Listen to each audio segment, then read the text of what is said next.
Dude. See, when the story hit the news and I didn't get to see it, I'm assuming one of the broads got fired for something stupid. I figured it was a guy like maybe peeping through the dressing rooms or some, behind the scenes guy. Yeah. I didn't think it was one of the guys actually on the show. He was showing them old white women his jammy walking. Really? Around. He was showing his junk? He had a problem flashing people. That's what they wrote in there. A problem. He had a problem flashing people on the set, and it, oh my God! You finally make it. You're on a hit show like Desperate Housewives, and you get fired for flashing. And then they put his character, his creepy murderer who was kept locked away in the basement. Yeah, was fired last week for a problem flashing people on the set. Well, that's too bad. And the role is being recast. They just gonna replace him. Recast him. They're going to replace him like, what's his name? Who's the quarterback, Philly? McNabb. Yeah. Like, replacing like McNabb's mother on those chunky commercials. I didn't know where you were going with Black people just have, we have two mamas still, they replace a nigga. I had no idea where you were going with that. All right. I don't make believe that it's the same guy, They won't even acknowledge that the character looks completely different. I love that about TV. Yeah, I love that first episode where they walk in, everyone's just calling him by the name that everyone was familiar with the other guy. And you're not asking him why his fucking nose looks different or his eyes or his hair or something. The best one of those is the Brady Bunch reunions. When Jan decided she didn't want any part of that, so they bring a new Jan out. Yeah. And she acts like she did all the shows. Yeah, they're like, oh, Jan, remember that time you forgot your glasses? It's like, no. And you're looking on your couch going, you're not Jan. You didn't do any of the shows. That wasn't her. You don't remember shit. Oh, my God. Can you imagine? Did you just imagine? How can you possibly be secure in this business? No. You just can't feel comfortable ever. Well, the ultimate was obviously Darren Stevens from Bewitched. That guy left. He was the star of the fucking show. There was Darren and Samantha. That was it.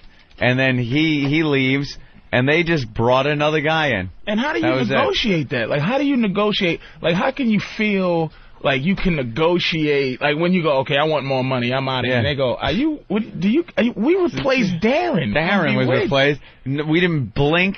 The people didn't bat an eye. The show went on for years after that. And no one cared. No one cared. Oh. No one cared. As long as she was twitching her nose and they were turning some fucking... I thought the chunky soup lady was his real mother. I thought it was his mama. And they got some new chick that looked like Tess. Tess Drake from Last Conversation. I thought that was his real mama. I thought that was his real mama. I was like, wow, that's cool. They put his real mama in. She got some acting chops, that woman. She's really making me feel like she wants him to have some soup right then and there. So there you go. The guy got fired from Desperate Housewives. Oh, yeah, for flashing. And they're replacing the role. And they're just going to bring a new guy in. They're going to just... Good luck. Just hose down the set and bring in a new one. Good luck, bro. And here in New York City, Mayor Bloomberg was reelected in a landslide. Yes, he was. 20 points. And the cover of the New York Post has him in a gorilla suit, basically. His head... Well, I guess his head photoshopped on a gorilla. On King Kong. It's a King Mike. It says King Mike, the front page. Photoshopping is all the rage these days on the Internet. Yeah. You would think the New York Post could Photoshop this a little better. A little better, yeah. They just popped his head on King Kong and called it a day. Yeah, that's a little weak. And put it all on his chest. Like, you can see the entire shoulders and his face is on the chest almost. Yeah, it's not even like on where his head would be. No. They didn't want to cover up new entirely in the New York Post. Oh, is that why you think? His head is poking into the actual headline there. Yeah. Well, that's kind of cool, because he does everything like billionaire style anyway, so it's like, yeah, good. Yeah. Give him a little cheap, whatever. Look at the crowd running away underneath, and you can see they put Farrar down there also. Running away from King Mike. Yeah, it wasn't even close. Just like I told Ben yesterday. Did anyone think it Ben was actually came on the air yesterday and was panicking. He's like, no, you still got to vote, because now they're scared that it's such a runaway that... people are going to stay home thinking, he can win without my vote. Yeah, no, but that works both ways. Don't you think the people that were supporting Ferrer said, this is not it. We don't even have a shot. Might as well we don't have a chance. Home. Nah, I think anybody that voted for him was pretty hardcore fan of his that was going out and vote. As far as Bloomberg goes, they thought he was going to win by about 30 points. He won by 20. So, a few people did stay home. Is that big? That's a landslide. That's pretty big. You know, I gotta ask my political numbers. Is that big? Yeah, that's big. That's huge. 20% is humongous. 20% is pretty big. How many millions people that represent? I don't know. I don't know. I think about 1,200 people voted. So that's it, huh? I don't know. It's pretty big. Let's say hi to Chris in Michigan. Chris? Yeah, what's up, guys? Hey. What's up, Chris? Hey, replacing characters. Roseanne, they had one of the daughters. She wasn't all that hot, and they replaced her with the hot one. And then brought back the ugly bitch. Well, she had the original blonde daughter, and then they switched her out, and she's the chick that's on Scrubs now. Yeah, the hot one, Yeah, the one from Scrubs, and she was the daughter for a while, and then they brought the old one back. I guess she figured she wasn't going anywhere. Yeah. Came back, and they actually acknowledged that on the show. They made a couple little jokes about how she looked different, doing her hair different, which was kind of funny, you know? When they do actually acknowledge the fact that that's a different fucking person entirely, that's kind of funny. Yeah, right on. All right. And also in that other race, do we even care? We had our fun, but does it matter that Corzine and Forrester? That Corzine won? Corzine won by about 10 points, a little more than they thought it was going to be. They thought it was going to be a closer race. And, they had their concession speech. You know, Forrester got out there and said everybody's got to, not so much get behind Corzine, but support New Jersey. They're, big Jersey guys. Was there a big, I want to congratulate my opponent and all that? Yeah, they had the... all that nice stuff after all those concession speech. Brutal commercials. After dragging Corzine's ex-wife onto one of his commercials and saying how he let down his family and don't let him let down New Jersey. I mean, just scumbags. Do you think for the people... that politics has to be so political? Like, just for the average person, that it has to be so corny and so... Like, why can't he just go, look, man, vote for me, like, because I'm Puerto Rican. Like, he couldn't get out there and just go, look, this guy got a lot of money and I'm Puerto Rican, help. It's got to be... Well, Ferrer got out there and he was saying, there are two New Yorks and we must address both of them, not just the wealthy, like trying to bash Bloomberg that he's got all the money in the world and he's... not paying attention to the lower class or even the middle class. And Ferrar's whole platform was he'll unite all of New York. Bloomberg's done fine. It's not like he's really neglecting the poor in favor of the rich. The guy's got more money than God. He bought Magic Johnson. He does, yeah. And you can see Magic had nothing. He just was bought. Magic was like, I love this guy. People said I would never have a theater in Harlem. And now I do. Thank you, Mike Bloomberg. Starbucks I own. All right now. Yeah. He bought Magic. He had everybody down with him. How could Ferrer win? He did. He had the most beloved mayor the city has ever had, which is that dumb Koch there. Yep. He's loved. He's still loved. Oh, yeah. People love him. He had your boy down with him, Magic. He had all the unions down with him, firemen, police. And Bloomberg was able to go uptown and talk to people without, people going bullshit on him. They actually were putting signs up for him in their stores.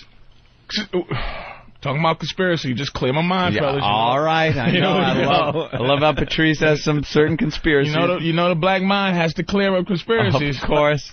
I was watching this thing, people said a lot of the support came from his response to the new terror threats in the subway. Oh, okay. Really? You see where the black mind is going in a minute. Mm-hmm. Do you think that Mr. Billionaire might have scuffed him up a little bit, might have had a little something so he can kind of it comes out to be a false alarm? Right. Well, we were very suspicious when all that went down about a month and a half ago. Let me tell you, I don't think that has to go over racial lines. That's a lot to do with his, how people feel. They felt like this guy... The city was in a complete panic thinking there was going to be a subway bombing or something, and then it turned out to be absolutely nothing. And he comes forward and puts the police out there and says, we're not going to cave in. And the ACLU comes in about the bag searches, and he comes up looking very strong, saying, screw you, man, we're searching, it's safer this way.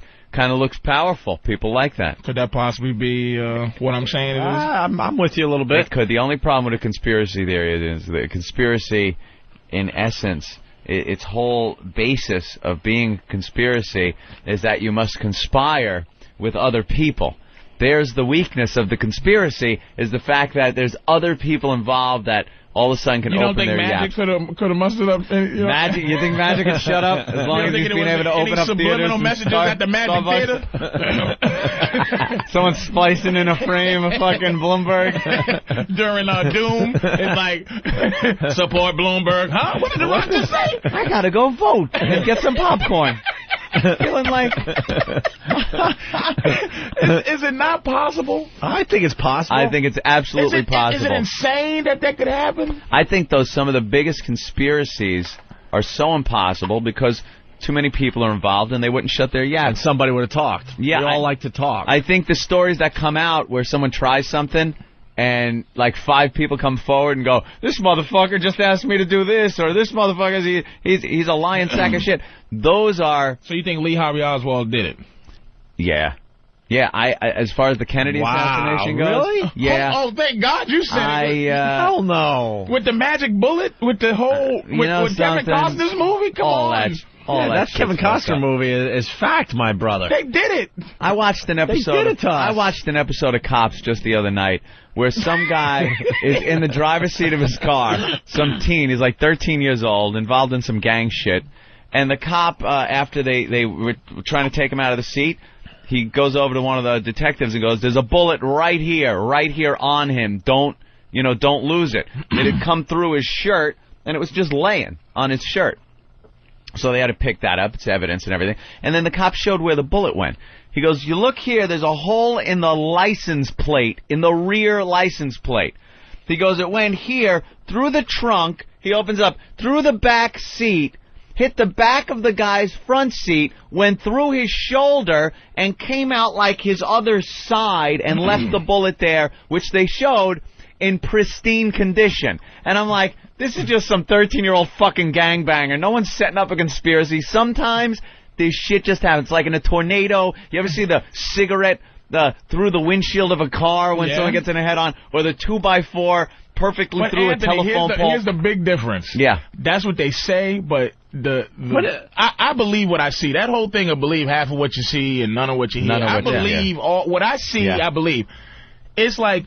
back and to the left, they can't. If they had did it to the little black dude, back and to the left, or license plate through the chest, Right. But the fact is, they show his brains getting blown out from the back and him going forwards. Do you understand what I'm saying? Like they show the conspiracy happening. That's the only problem. If I never saw that Oliver Stone movie, I go, Lee Harvey was just good or whatever the case may be. But then they get into the rifle. Like 2.8 seconds, and then the fastest guy in the world, they got to try to cock that rifle. I had egg on the thing. But I've seen it. Cock that rifle and then shoot it twice at perfect range. With that rifle is almost impossible. That's the whole thing. I've seen people do it. Like they've also shown people that have done it on certain shows. It's one of those things. No one's ever gonna fucking know. What are they supposed to open up more Kennedy shit? But you believe Lee Harvey Oswald did it? You believe it in your balls that he did it? I've seen nothing else to the contrary, really. No evidence, no real proof. White guy, man. You really are a white guy, man. I'm actually surprised, too. I need something I can wrap my hands around. Don't get my brother to call this show. He's an expert on this stuff. I know he is. I've studied this to this day. I absolutely have sat and talked to him about it. They covered it up nice, and now all the info that is available is all watered down with all the creeps out there. But another cover-up, how many people? But it was like 20 people that came forward, and they all mysteriously disappeared. They all mysteriously have AIDS or whatever. Getting run over by... getting thrown out of cars. And AIDS in the 60s, they got it. They had AIDS in the 60s. The blob got them. They're all disappeared. How can you not believe that, Anthony? Just on a... Okay, let's say, we just being hypothetical to the highest level. Am I saying you believe that he did that? Or there's not some possibility that something could be fishy, all right, I'll give you that. The grassy knoll, But that means nothing to you. Means nothing. You know, so, we saw a puff of smoke. We saw a puff of smoke. Everyone was... There were 5-year-olds smoking cigarettes back then. Could have just been someone puffing out a cigarette. Everyone smoked back then. I think the Mafia was so powerful back then they had him killed. The Mafia was very powerful back then. I didn't believe the Mafia knocked him off. Well, what about why wouldn't Oswald, a communist, have some problem with Kennedy and want him just shoot him? I think they just got him involved. That good old word Patsy, you don't believe none of that either. I'm not buying. They just got him involved.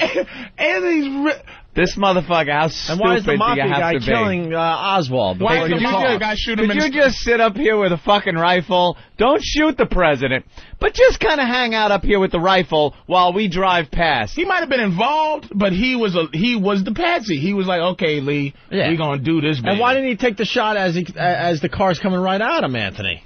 Because everyone's looking at you. He waits for him to make that left turn. You know why? And I've noticed. And then shoots through a tree. Because everyone's fucking looking right at you when you're shooting as they're coming at you.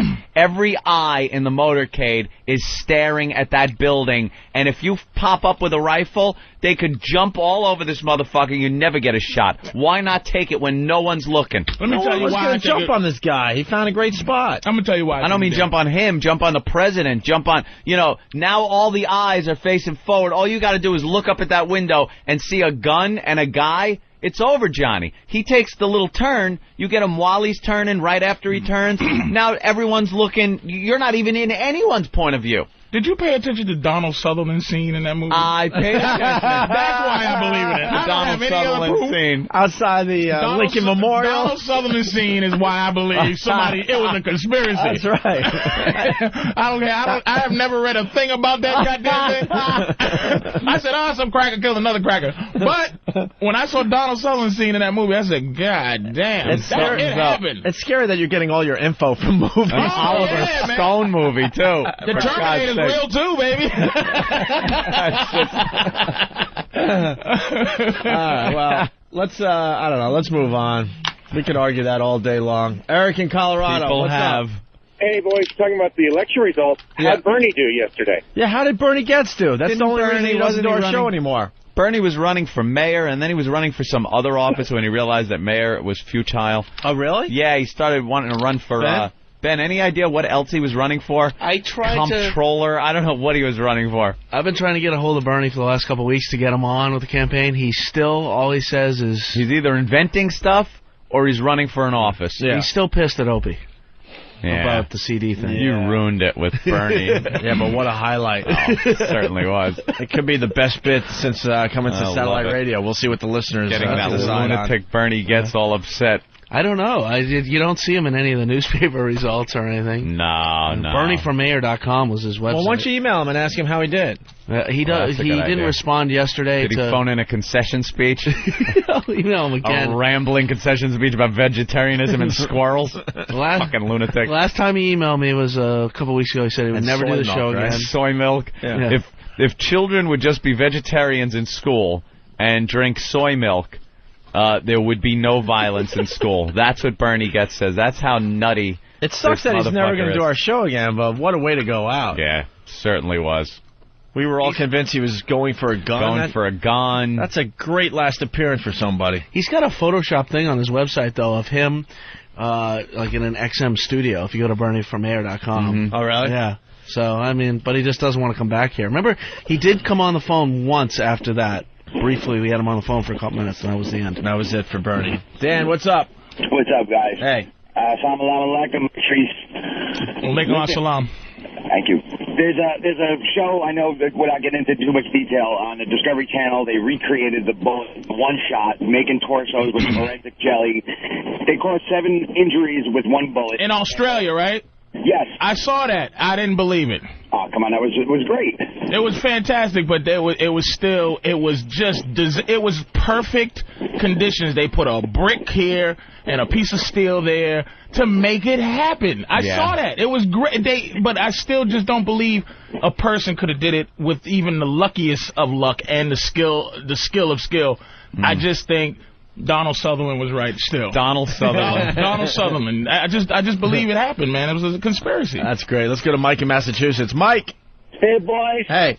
Hey, your old pal Charlie Menino, 4th term coming up. Yeah, Mayor Menino was reelected again. Damn. Another landslide victory for that motherfucker. Mayor Menino in Boston. Babies. He is 4 terms. Has he beat Kevin White yet? Of fucking mayors. Did he beat Kevin White yet? Can you play that going into break? Can you play that clip where he goes the beyond, the bond? The beyond, where he's reading the stories to the children at school. Yeah. This mumble mouth fuck is just holding the office like a pope. So are you till he dies? Are you a Menino fan there, Patrice? You're from Boston, right? Yeah, I'm not a political fan of anybody's, but No. I just know the names. I know Kevin White was in office forever. Yeah. And then Menino, Ray Flynn. Oh, damn, that's how old I am, because I remember Kevin White, then Ray Flynn for a little while. Flynn. And Menino has been going on. He's just holding it. Yeah, he's been around. And just the corruption up there. Yeah, you guys ran out of the goddamn Boston, right? He ran us out. He ran us out. That guy ran us out of Boston. And he's not even a Bloomberg type of mayor. He's like just he's a goofy fat dude, man. He really is. When we got in trouble for the mayor's prank, when we were doing Boston radio, all of a sudden, like, state troopers and stuff are following us around. It was creepy, man. Yeah, you don't want to mess around. It was freaking creepy for a while. Boston is what they call draconian, man. They do not F around, man. It could be the paranoia in my head, but it got a little creepy. There's no paranoia. There's no paranoia. Why is the state trooper kind of close to my house all of a sudden? They don't have to pay attention to rules like the rest of the country does. Like, there's those southern states where there's the cops behind the big billboard, and they'll come out and crack your headlight. Hey, boy, you in a heap of trouble, boy, and bring you in, put you in jail. No phone calls, no nothing till the judge comes and you got to pay the money. It's that stereotypical thing, and you wonder, how could this happen? Why don't you just call the FBI or some of it? Boston, same way. It's a southern city, man. It's a southern city in the north. There's corruption, there's nepotism. All the cops kind of all are involved in things. Well, that's why I remember the big dig. Remember the big bus all the thing money years ago? The racial bus thing they had? The bus. It was all because it's like that school that they was trying to bust those black kids into years ago. It's because it was a school that was teaching kids how to pass the civil service exam. That's why it was nothing but mix as cops over there. That's why when they said, wait a minute. You're taking our jobs when you bust these niggas in. Yep. It's like, because it's the McFarley, McThis, McThat, and O'Doodle. That's all the police. So it's like, we don't need extra dudes to come in here because that means you're going to pass. Right, yes. It's a crazy town, dude. I'm telling you. And I lived in Roxbury, and Roxbury's surrounded by, it's like the black areas are surrounded by the outskirts of the city. Right. You know what I mean? Yeah. It's a weird town, dude. It really is, and everything it's all about some politician getting some money put in his pockets from some fucking project or this. The Mass Pike up there was they said, once the fucking thing's paid for, the tolls will be gone. That thing's been paid for like 10 times over. The tolls are still there. Because they're greasing the friggin' politicians. Yeah, but that happens in every city. Yeah. At least in Boston, the toll plazas, and when they start getting backed up, they'll just let you through.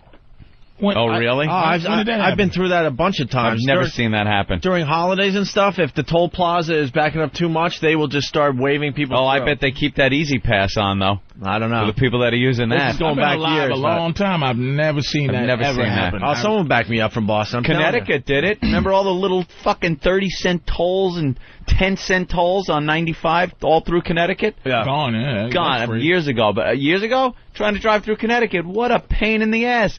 Oh, Greenwich, a dime. Click. That was worth the friggin' half hour sitting in traffic. You do the Mass Pike to what? To come back to New York? What's the 91? 91? Yeah. Well, so you go 80, the Mass Pike to 84 to 91. All right. So the toll plaza hitting 84, they will open it up during holidays. I've never seen it. Someone will definitely back me up on this. Never. I've been up there a million times. I can't imagine that. By the way, I found the clip of the fine mayor of Boston. Mayor telling his bedtime stories. Everyone could have fun with this because we call him Mumbles Menino. The guy can't talk. And this is the clip that guy just requested. Dear Farmer Brown, the barn is very cold at night. Dear Farmer Brown, the Beyond. That's the mayor of Boston. He was just saying like biatch. The Beyond biatch. Who's going up against him?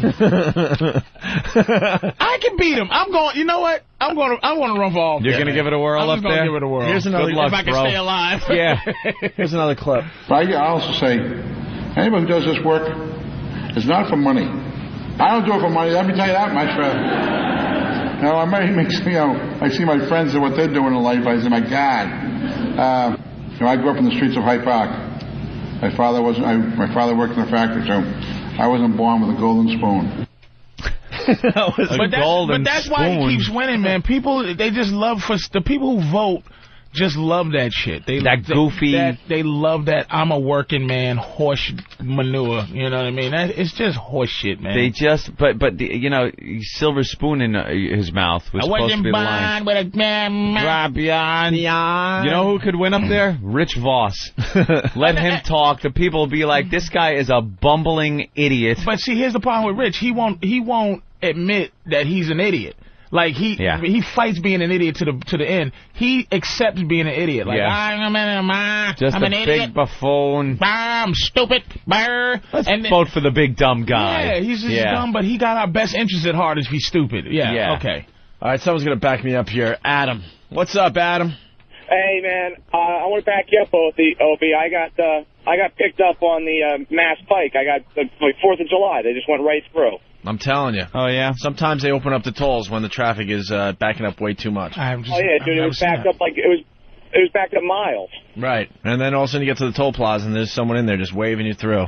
Just trying to clear it up. I swear. Oh, well, bless their souls. We got more Mumbles Menino clips here, Anthony. These are new ones that we've never played, by the way. Nice. Let's listen to this one. You elected me 3 times. Now 4. So you know, I am not a fancy talker. That's for sure. He's getting big laughs for being self-deprecating. Self-deprecation. That's that's classic hacky comedy right there. Yeah. Hey, folks, my stomach. Oh, hey, all fat people. That means that's saying. Let me move the mic so you can see me. That old gag. I can't believe that works, man. It does, even in politics. Step it up, Boston. That's my hometown. Big dig, for all intent and purposes, will be completed. There'll be some button-up of some of the pieces of it, but basically it'll be all done by next May. It will not interfere with the Democratic National Convention. And now if you're coming from western part of the state, say out in Newton, that area, you get into the city of Boston within 10 minutes now because of the tunnel that'll take you right downtown. Great. For all intended purposes. Intended. For all the purposes that are in a tent. I love saying that to my girl. Oh, I'm going to suck these for all intended purposes. Listen what he says here. Washington refused to learn from cities that when they cut these programs, people who can't find shelter end up homelessness. Homelessness. End up homelessness. People that can't find shelter end up homelessness. Now this doesn't sound like sometimes. It's just no way that people are voting for this guy. No. Like, why he's talking like that? Something's happening. Conspiracy. There's a conspiracy. Do you believe in that? How does this guy hold office for this long? When he can't even speak to his constituency. You know, if that's somebody black, you have to make one mistake. Oh, my God. And I'm going to tell you, folks, that I ain't playing around. Did you hear the nigga man say ain't stupid? He's gone. Listen to him. For all intended purposes. You know, I don't want my politicians to talk like gangsta rappers. Can you imagine? Yeah. This guy's just an idiot. Ladies and gentlemen, the committee and I will reach some sort of a decision. If we have not reached a decision by then I will possibility of appointing an acting police commissioner. I don't even know what he's saying anymore. This is the mayor of Boston. This can't happen, man. Shouldn't there be a checklist, and the first one should be you should be able to speak well in public? I bet you if you walked around Boston, no one said they voted for him. Right. Like, did you vote for Menino? No, I didn't. Who voted for him? I don't know anybody. Who voted for that? Who voted? Okay, the people who did vote, why? Like, what is this? What is the charm behind this mumbling nonsense? Let's say hi to Paul on Long Island. Muttering. Paul. Hey, Hey. Yeah, also during rush hour, they let you fucking drive in the shoulders, like in 95. Yeah, they open up the shoulders and everything. That's great. They're all about trying to move the traffic along up there in Boston, I'm telling you. Well, that's Connecticut, really. All right, thank you, sir. Here's another clip from Mumbles Menino. The reason we don't have porta parties this time, because of the large crowds, what's happened in the past, they knock them over and they use them as weapons, and they put it's a safety problem. So we have several public toilets at City Hall, both in the lower level and the entrance, and they could use those facilities also. There's a school department next door, which has public facilities also. And so I think, I'd rather err on the side of safety than accommodations. They're using porta potties. Porta potties. The reason we don't have the porta potties is because they're knocking them over and using them as weapons. Have you ever seen anyone use a porta potty as a weapon? Yeah. The Juggernaut? Oh shit! The Juggernaut's going to use the porta potty. How is that even possible? Can you imagine some type of terrorist threat in Boston, man? And Menino's the dude. That you got to rally against? Rally behind? The Arabs. How do you get the guy that was, the mayor of Boston, when the planes fucking came from Logan, gets reelected? Like, how does that happen? I don't care whether he's responsible or not. People could call up and go, well, actually it was this, that. I'm just talking public opinion, the way things usually work. For politicians in charge, and you're in the city that got the fucking security just, yay, wave him through. But he's a good person to have to take any heat off, because it's the pyramid thing. I'm just an idiot. Yeah, everybody above him can do whatever they want when we're sitting here talking about what a fool he is. But it's like, who's above this dude that's actually doing some white stuff? Doing some white stuff. We found a guy that voted for Mayor Menino. All right. He's a faithful listener of the program. It's Boston Strangler. All righty. Boston Strangler, what's up? Not too much. I just want to tell you why I voted for Mumbles Menino. He had another opponent by the name of Mara Hennigan, and plain and simple, she was a fucking cunt. Oh, they put a woman up against him? Exactly. Yeah, that ain't going to work up there, especially. You're just trying to look like you're doing the right thing. You know you're going to lose the election, so, throw a woman. Sully, I ain't voting for no fucking cunt. And that's Boston. Fuck her. Fuck her. That's Boston. All right, you guys suck. That's it. Fucking voting booths up in Southie. You think they're pulling a handle for some bitch? Fucking cunt. Fuck her. She should be at home cooking dinner and raising our fucking kids. Not running for fucking mayor. Not. That's it. They don't want no bitch in there. But he never said why he voted for Menino. The reason he voted for Menino, because he didn't want to vote for the chick. He's a fucking cunt. Fuck her. So he goes to vote. Just don't vote. Yeah, then how about don't vote? Yeah, don't vote instead of voting for... That was the only one voting for him? Mumbles Menino. Is either her or the we had a conversation yesterday about, will there be a black president? Will there be a woman president? Will there be a Jewish president? There'll be a Jew. There could be a Jew. Jews have white skin. It can possibly happen if he un-Jews himself. That's what I was saying to Voss yesterday. I said it's not like Shlomo Rabinowitz is going to be the first Jewish president. You see what Ferrer did? Ferrer tried to Caucasianify himself. Yeah, un-Puerto Rican himself out. Puerto Rican himself, and that's why the Puerto Ricans didn't like him. Yeah. He just un-Puerto Rican himself, but he kept that name Ferrer. You know what I'm saying? Yeah. Right. That's just like the Chinese Billy Chung and Peter Wong. Peter Wong. Peter Wong. Your name ain't Peter. Shut up. It's black presidents a long. Colin Powell may be able to. That's what I said too. I said yesterday. Until he pulled that shit with Bush. Now he's done. But the point I'm making, we had that whole discussion yesterday. The last state that's gonna hire a woman as mayor would be Boston. No, you're not going to see that. State, city, sorry. I know. Stop with your fucking tits will get in the way when she's trying to sign a fucking bill. But that's the last Slow down the process. Fuck her. So it's almost like it's a pride thing they call the mayor Mumbles Menino, you know. Yeah. Oh, that's his nickname. Mumbles, they call him. Like, how could you be proud? You pulled the handle for Mumbles Menino. Kooky Bloomberg. Nutty Bloomy. It's like that's who we voted nobody does that. Let's say hi. Only Boston, man. Only fucking Boston. Let's say hi to Ann in Minnesota. Ann? Hey, boy. Hey. This is fucking painful. Do not play him anymore. I could have swore he said that they were tipping over firefighters and using them as weapons. No, it's porta potties. They were tipping over firefighters. Porta potties. And using them as weapons. Some people actually were conducting combat with sanitation workers. Yeah, we haven't done this bit in a while. We got a few more new ones to play. Here's another one. Mumbles Menino up there in Boston.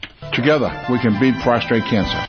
Oh, my God. He didn't say prostrate cancer. I think he said prospect. He didn't say prospect. He said prospect cancer. That was prostrate. Together, we can beat prostate cancer. Oh, okay. Prostrate. And I bet you that was an actual commercial, so he could have taped that a few times. Dude. You know how many people say... And cut. Ready? Action.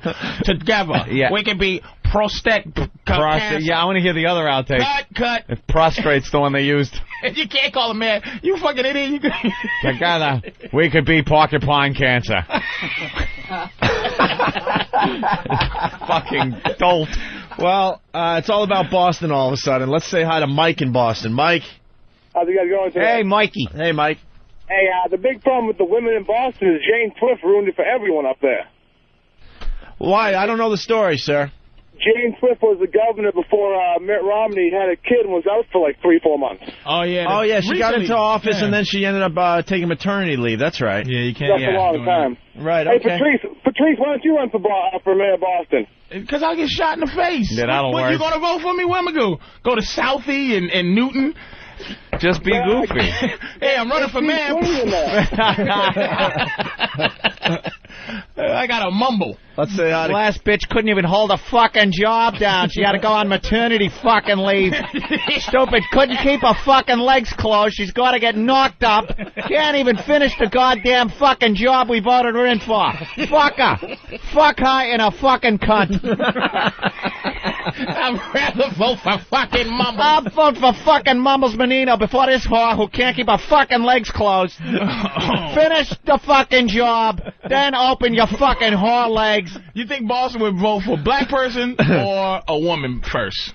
That's a tough one. A black man? That's really a tough black one. man or a woman man? They love their racism Any third up there. candidate you could throw in there. Racism is alive and well in Boston. I know my motherfucking racism, baby. Racism and sexism. Oh, it is huge. It is amazing. You go downtown Boston, you don't see a black person anywhere. You do see black Not people go many. downtown, but not Not it's many. a weird town. And then they got the Jewish people in their area. They got the Irish in their area. The Italians over here. The blacks There's over a there. town, and Boston has, everybody has a town. Yeah. It's like, And you don't cross over. Usually everybody lives, in New York, everyone lives together. Yeah. Then there's towns you can go to. If you want to go to Harlem, you go to Harlem, you go to Chinatown, you go down to Canal Street. But the city itself is like mixed. It's all mixed. Everyone's walking from one area to another. Boston is black town, white town, every town. There's nothing's mixed. It's set up like medieval times with castles and fucking moats.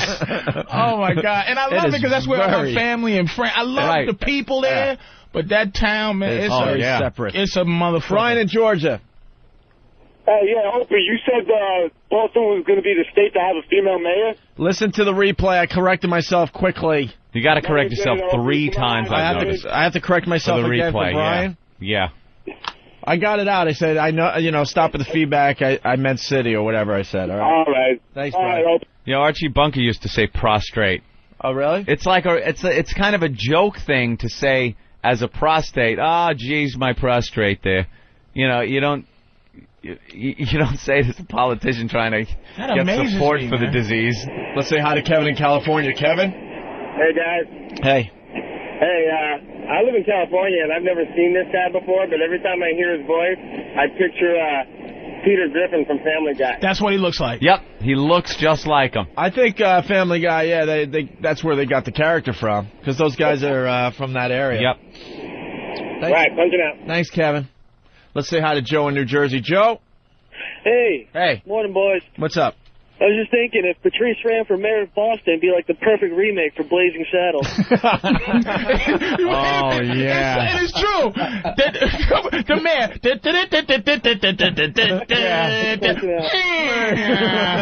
They roll up the fucking banner. It's the new mayor, baby.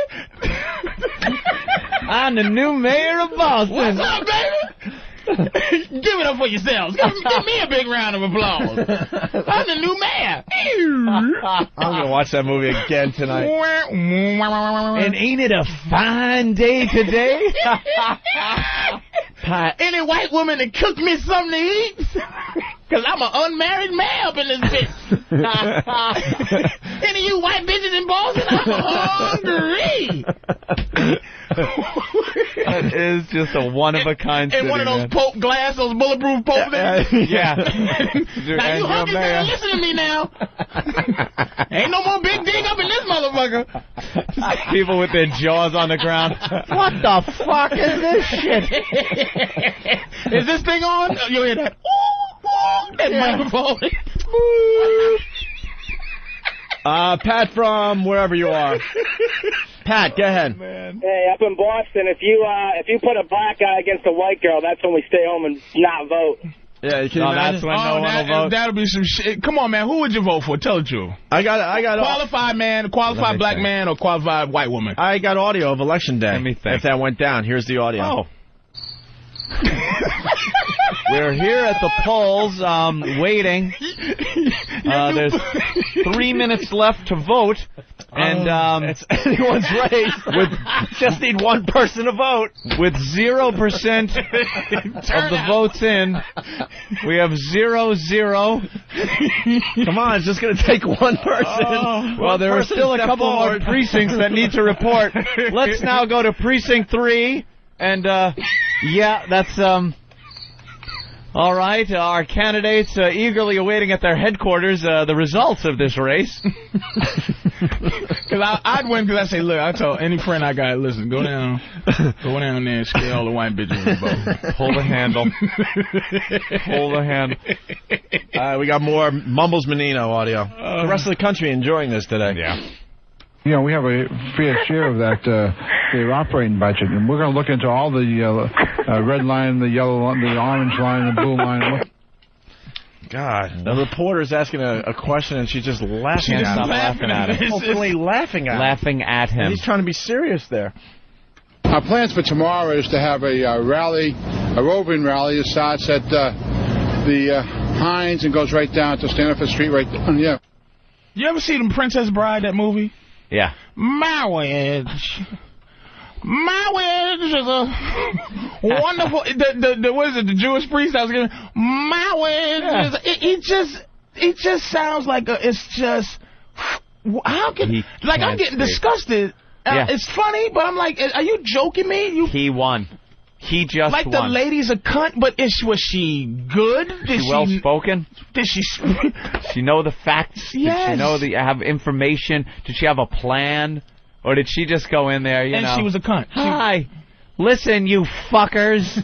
Vote for me, or I'll come over your house and take your balls. Oh, my God. Today we dedicate this plaque, which will serve as a reminder. Dedicate what? A nigga? Did he say he's going to dedicate this black to plaque? A plaque. Dedicate this plaque as a reminder. A remembrance. That's funny on a whole nother level. We're going to dedicate this black. This black.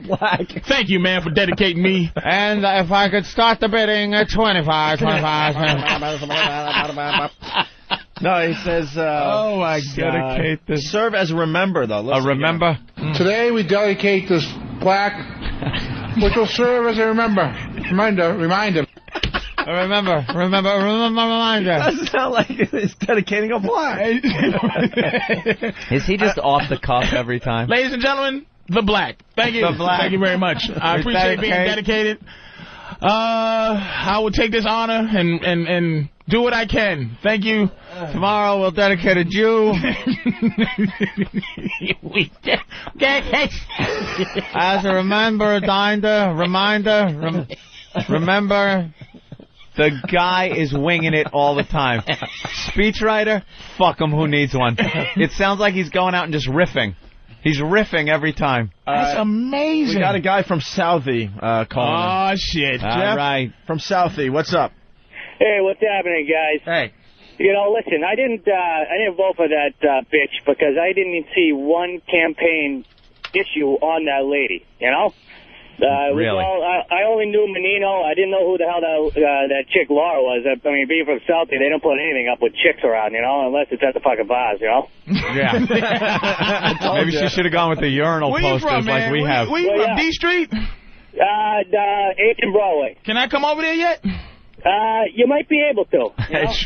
Oh, you're getting a little weak now. I couldn't even drive through there by mistake. It best be a day where nothing happens there. No crime, no missing kids, no nothing. Because you'd be dragged off in a second. Oh, Southie, man. Good memories, man. Good goddamn memories. Oh, I want to hear this clip one more time. Today we dedicate this plaque, which will serve as a reminder. A reminder that we used to own them. A reminder that they should be slaves again. Dedicate this plaque. And where will it actually start? And will the duck boats go out onto the Charles? No, we can't put skates on the ducks, so we're not going on the Charles. God damn. We can't put skates on the ducks. We're trying. You know what? Thank you, Obi, because this may have to have them do a recount. Yeah. And just do it again. The new vote. New vote for people in Boston listening to this. How many terms? This is 4. 4 That's 16 terms. years. 16 years this guy has been running that city. If I got a girl pregnant when I was supposed to, my kid would be close to the age of voting, and he'd still be voting for this goddamn idiot. Well, I'm telling him to go to school and learn how to speak well, or you won't get hired by white people out there. And there he is. You guys want to hear just a couple more? I love him. And someone else asked if you'd be interested in running for Senator Kerry's seat should he win the nomination. Let me just say, I will not be a candidate I'll seek, but I will accept a draft. I will not be a candidation or seek. Well, he's trying to say that. He's trying to do that famous Lyndon B. Johnson speech. Do you know what it is? I will not seek, nor will I accept your nomination for President of the United States of America. And this is Menino's impression of that. And someone else asked if you'd be interested in running for Senator Kerry's seat should he win the nomination. Let me just say, I will not be a candidate I'll seek, but I will accept a draft. Be candidation. And then be candidation. He's getting big laughs because they're laughing right at him because he's still trying to do jokes. I will not seek a candidation for the dedicated black. I would have laughed just because everybody else was, because I would have been like, okay, was he trying to make was a joke? Was that a joke? That was a joke? Okay. What the fuck was he talking about? I'm about getting the job done. I want to work on this and get it done in a peacefully way. In a peacefully way? A nice peacefully way. How does he fucking get away with Listen to this one. Like I said, it's about reinforcing the economic lessons that taught during the school day. The acronomic lesson? What did he say? Economic. Economic? It sounded like acronomic. I'm sure he meant economic. Commissioner Evans is going across the pond. That's true. Go across the pond. Pick up a dog. Oh. I know that Billy Bulger is president of University of Mass now, of which I am alumnus. President of University of Mass. That tongue is just battling with his teeth. There's a fucking UFC match going on in his mouth. Doesn't it sound like it? Down syndrome tongue. That's a regular man just born with a syndrome tongue. Big, fat tongue, just duking it, just putting a submission hold on his teeth and gums while he tries to speak. And his tongue taps out. Oh, my God. You go to any neighborhood of Boston, there's artist living space. artist lofts. There's so many parts of this, the architectural, the media part. The color, dude, was going to say what? I think so. This is how we will continue to grow the city's job base, by being proactive, strategic, smart, and aggressive. Smart, huh? Smart. All right, I think we're just about done here. Boston is a majority city. What? One or the other. What's a minority-majority city? Reagan believed the buck stops here. Those of us who are leaders live by the principle as well. Didn't Truman say the buck stops here? Wasn't that Truman? You know, I think people just... Like, it was Reagan. Like Reagan said, I have not yet begun to fight. They must just listen to him like the people listen to him and go, all right, who's going to be running against us this year? Yeah. A cunt. All Doesn't right. matter. We win. You know. We need in Boston, is there like some qualified white guy that can just beat him? Qualified Apparently not. Irish can beat this guy. Yeah. Some Irish guy goes Some fucking Mick can beat him. Who votes, like, who runs against him? Was it a bitch last election? I have no... The one before that? Because there was another landslide, too. It wasn't even close. So they couldn't even come up with a good candidate. Anybody? To go up against him. Like Rutherford B. Hayes said, I speak loudly and carry a black stick. Brother B. Hayes. Brother B. Hayes. Well, if there's 911, if there is there's something suspicious out there, call 911. That's the emergency line in the city of Boston. Ain't that a bitch?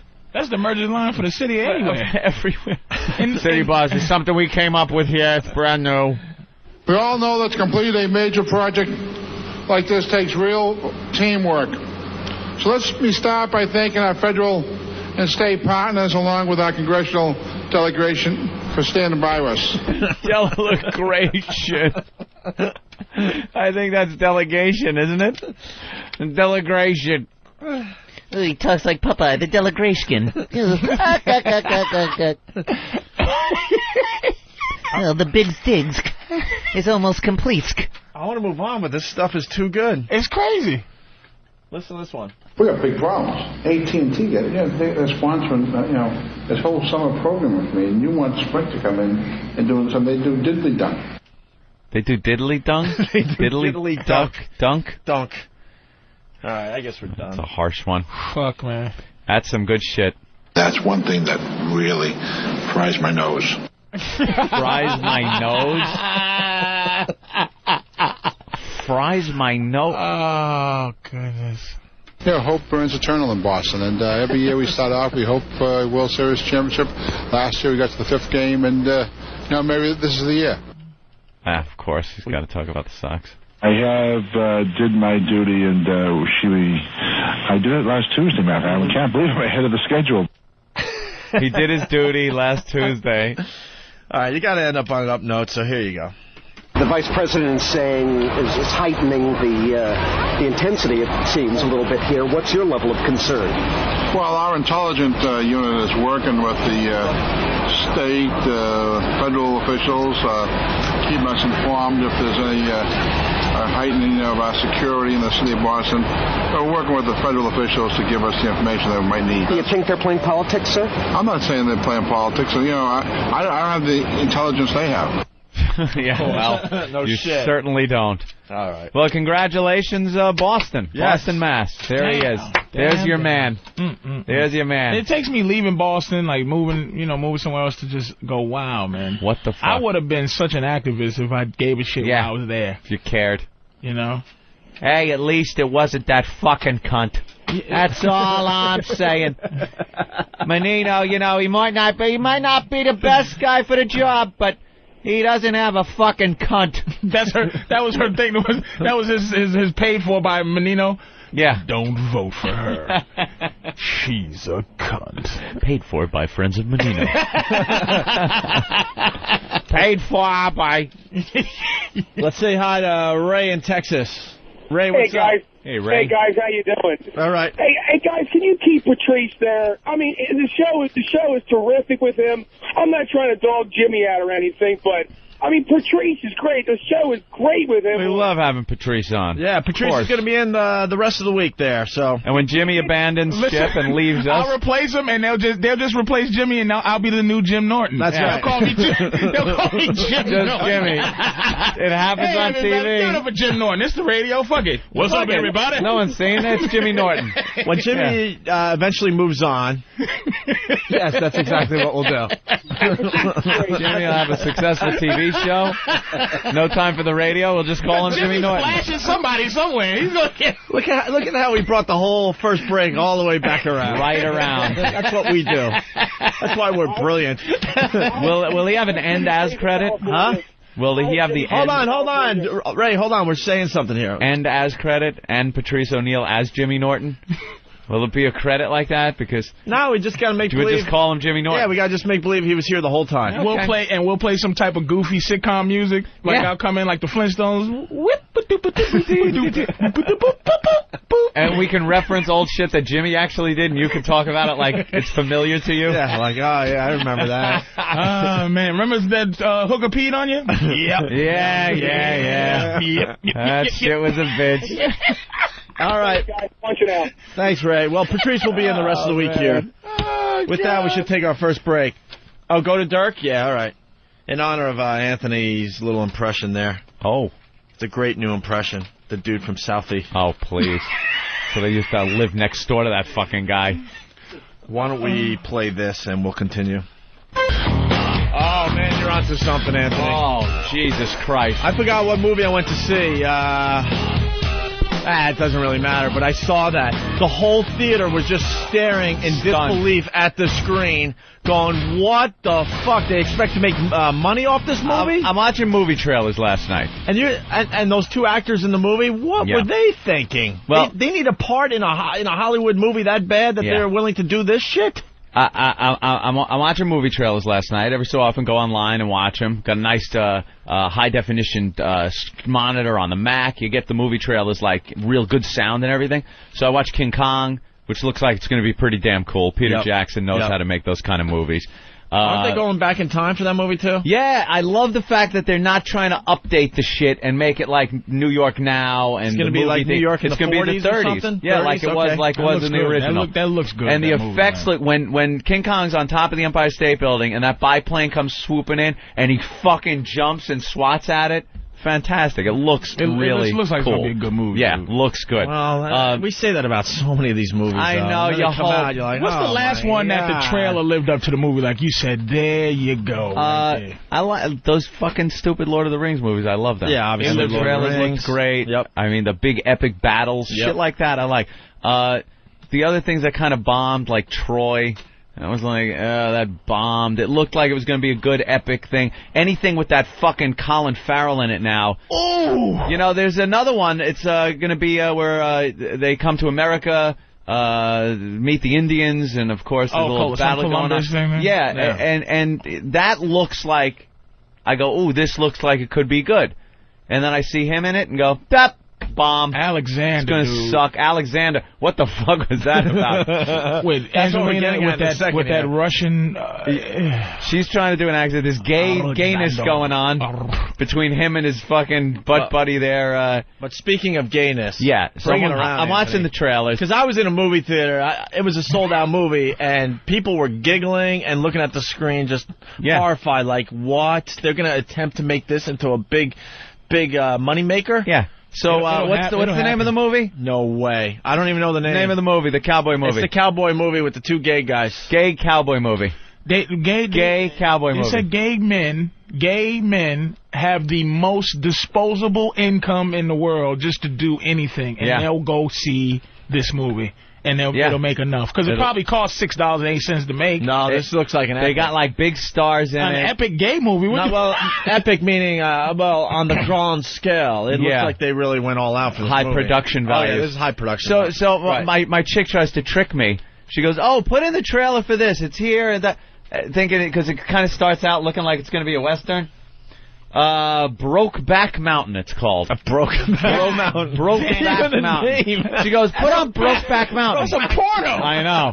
I'll break your back, mother. But it starts like, all right, another cowboy flick. Or yeah, whatever. that's how the trailer starts. One of these new westerns. And I go, it's the gay cowboy movie, because I had heard about it, and she starts laughing her ass off like she was trying to trick me to watch until it gets to the gay parts. The gay parts are very, very apparently it's just two guys that are cowboys or something. They go out fishing or whatever they're doing out on the plains there. It's modern times. It's not like an oldie time thing.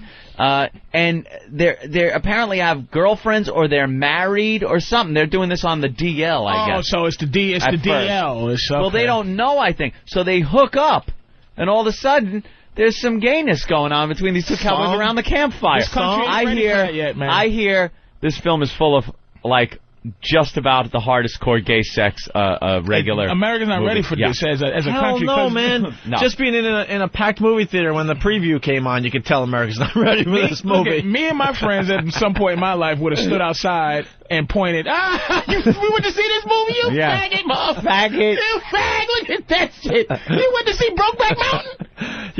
Pussy ass motherfucker. Write that down. That's a great idea.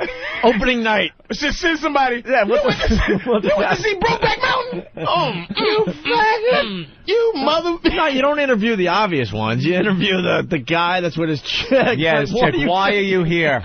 Why are you even here? She dragged you here to see this fucking movie, you pussy whip motherfucker. Did you make a deal with her to go see Bushface Boulevard, bitch? Can I go see some lesbians? Yeah, where's the dyke movie? Yeah, you try to drag a chick for that. Oh. I would not. What you get in return is what I want to know. But a real dyke movie would be dyke. So this English comic said the funniest joke is like, people think we want to see lesbians have sex. He said, no, we want to see pretty girls. Right. Pretty if it was girls. a lesbian movie, it'd be a bunch of, flannel shirts and crew cuts. Rosie O'Donnell's, you know what I mean? No. Who's in this movie? There's that guy that's just in Jarhead. Heath Ledger. No! It's Heath Ledger and the guy in Jarhead. Jake Gyllenhaal? Yeah, that guy. And him and Heath Ledger have some heavy gay sex scenes in this. Hey, man, you would think Heath Ledger has a ton of scripts that he's reading. No? No, Heath Ledger is...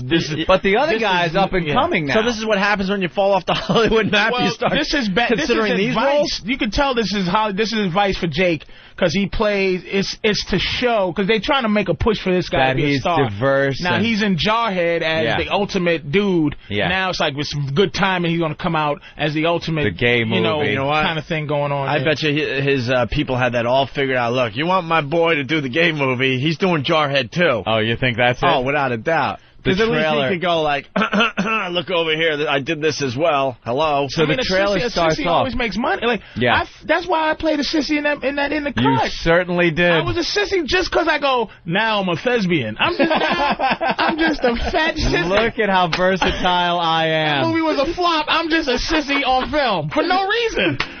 For no reason. You see The Rock did it. The Rock did a sissy and a retard is classic Oscar kind of situation. It's a resume but stuff. Tom Hanks, the whole thing. But that was like silly sissy. I mean, they're taking this like very. This is a drama. The way this starts is like a cowboy movie or something. It's two guys. They're out there riding. They're hanging out, and then all of a sudden, see, I had no idea when I first saw the preview. So I'm like, all right, just whatever it is. All right, let's see what this is and about. then all of a sudden they're by the campfire, and then they're laying down. They're spooning.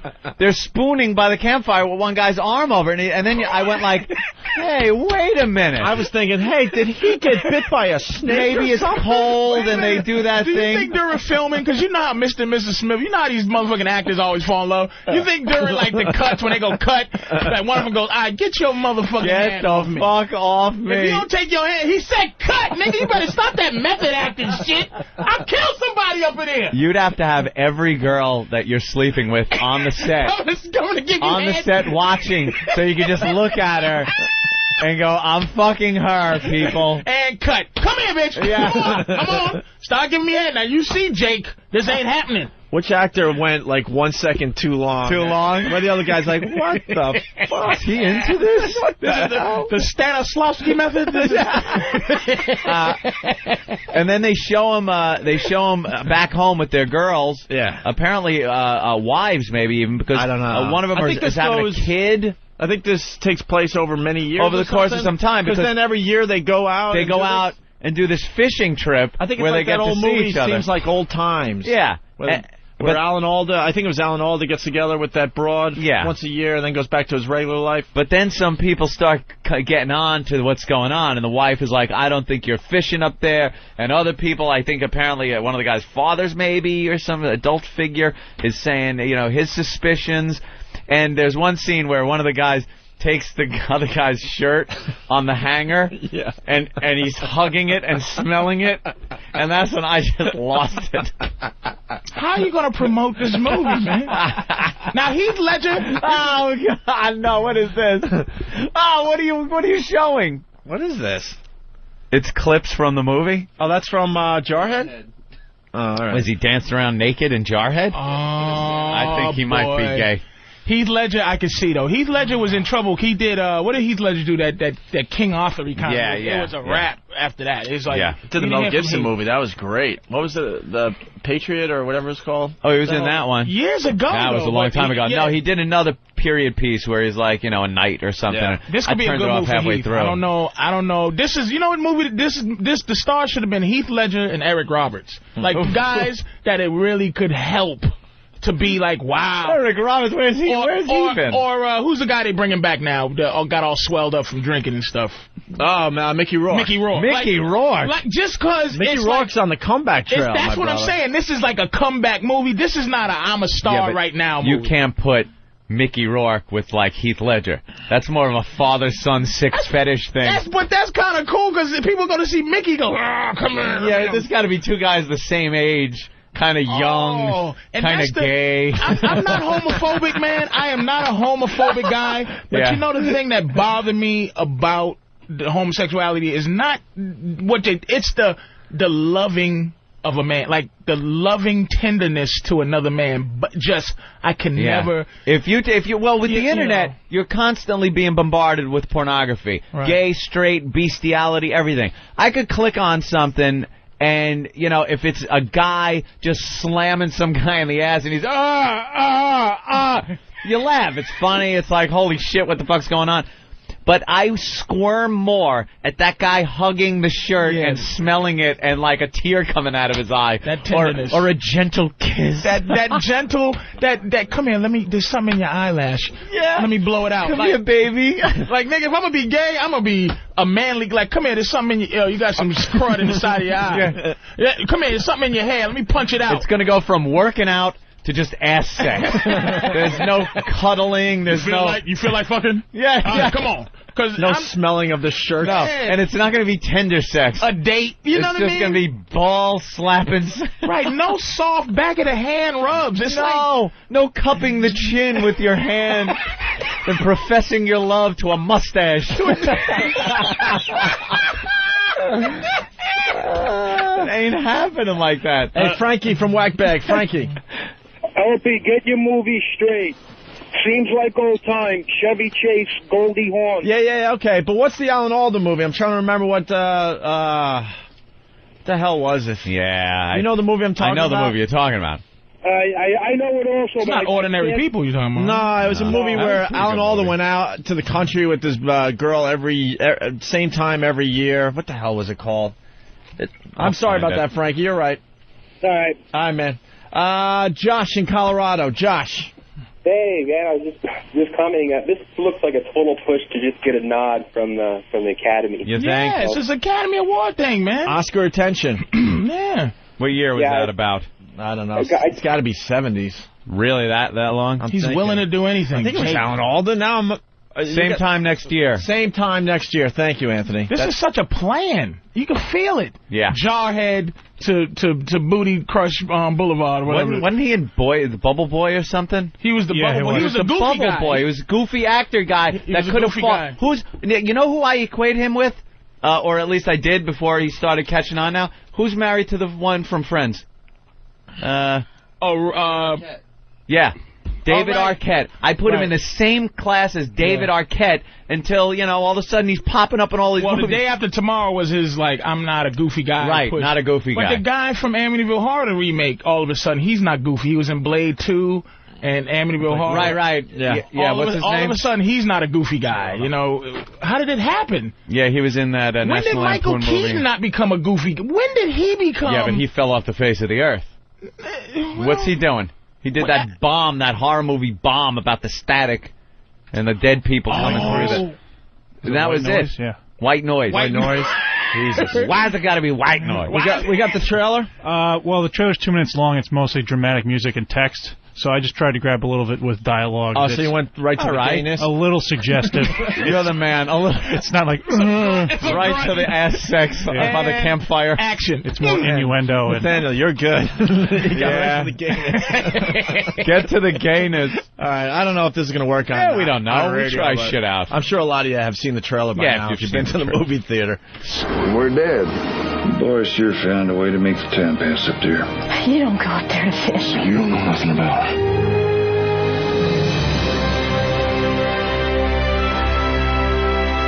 Sweeping, epic music. You have no idea how bad it gets. If you can't fix it, you got a standard. I wish I knew how to quit you. I wish I knew how to quit you. You know what they're trying to say? You don't go fishing up there. Which is interesting is that back in those days, when those dudes got stuck out there and the cowboys was doing all that cowboy shit. Now you hear like a lot of times like in the Moby Dick movies and stuff. Yeah. They go, all right, sweetie. They kiss their wife and they go, we'll be back in 5 months. Right. Like the time is so different then. Like you could be in the wilderness for months. So I think they might be trying to make some type of suggestion. But I don't think that it's these guys piece. are. It's not a period piece? I think it's new cowboys. Yeah, it looks like it's I think it's updated. Oh, this is not 1716? No, I think this is like just like out west somewhere where they still ride horses. Oh, yeah. 2006? Yeah. The best part of this is neither of these guys are fagging it up at all. It's like, God damn, I love you, motherfucker. Yeah, like there's not an ounce of femininity in either of these guys. I don't know how to quit you. Quit you? Who says that when they're not in the third grade? I quit. I give. Uncle. Dear Fred. Let's go to Speedy in Rhode Island. Speedy. Hey, Owen, how you doing? Pretty good, buddy. Not too bad. Happy birthday, Patrice. Hey, Anthony, I think you can relate to this because, the guys went fishing, they went back to the tree house, I said to the other, punch it up, boys. Yeah, I used to ride horses and stuff out west with this guy, Richard, go fishing with him. This is one of my favorite stories of all time, by the way, Patrice. And we would camp out, do things like that. This is when we were, in our early teens. And I remember one night we decided we were going to the ranch where we kept the horses and stuff, obviously, and stay in the tree house. So we go up into the tree house to stay in the tree house overnight. And it usually amounted to hanging out, drinking some beers, and talking about girls or whatever. So I'm just kind of laying there, and conversation's over. I'm pretty much thinking it's time to go to sleep in the tree house. And I hear, like, this whispering that I can't quite make out. And I'm laying there, and then I hear, can I suck your cock? So I'm laying there, and it's pitch black. There's no lights, like fucking, out west, too. I mean, it's just total darkness. I hear, and this has been my best friend for years now, since we were like, very Still early your best teens friends. up until, Still good friends. Yeah, I mean, we hang out on a daily basis. This is every day. We'd hang out. And, can I suck your cock? And I'm laying there going, just make believe you fell asleep. Just make... He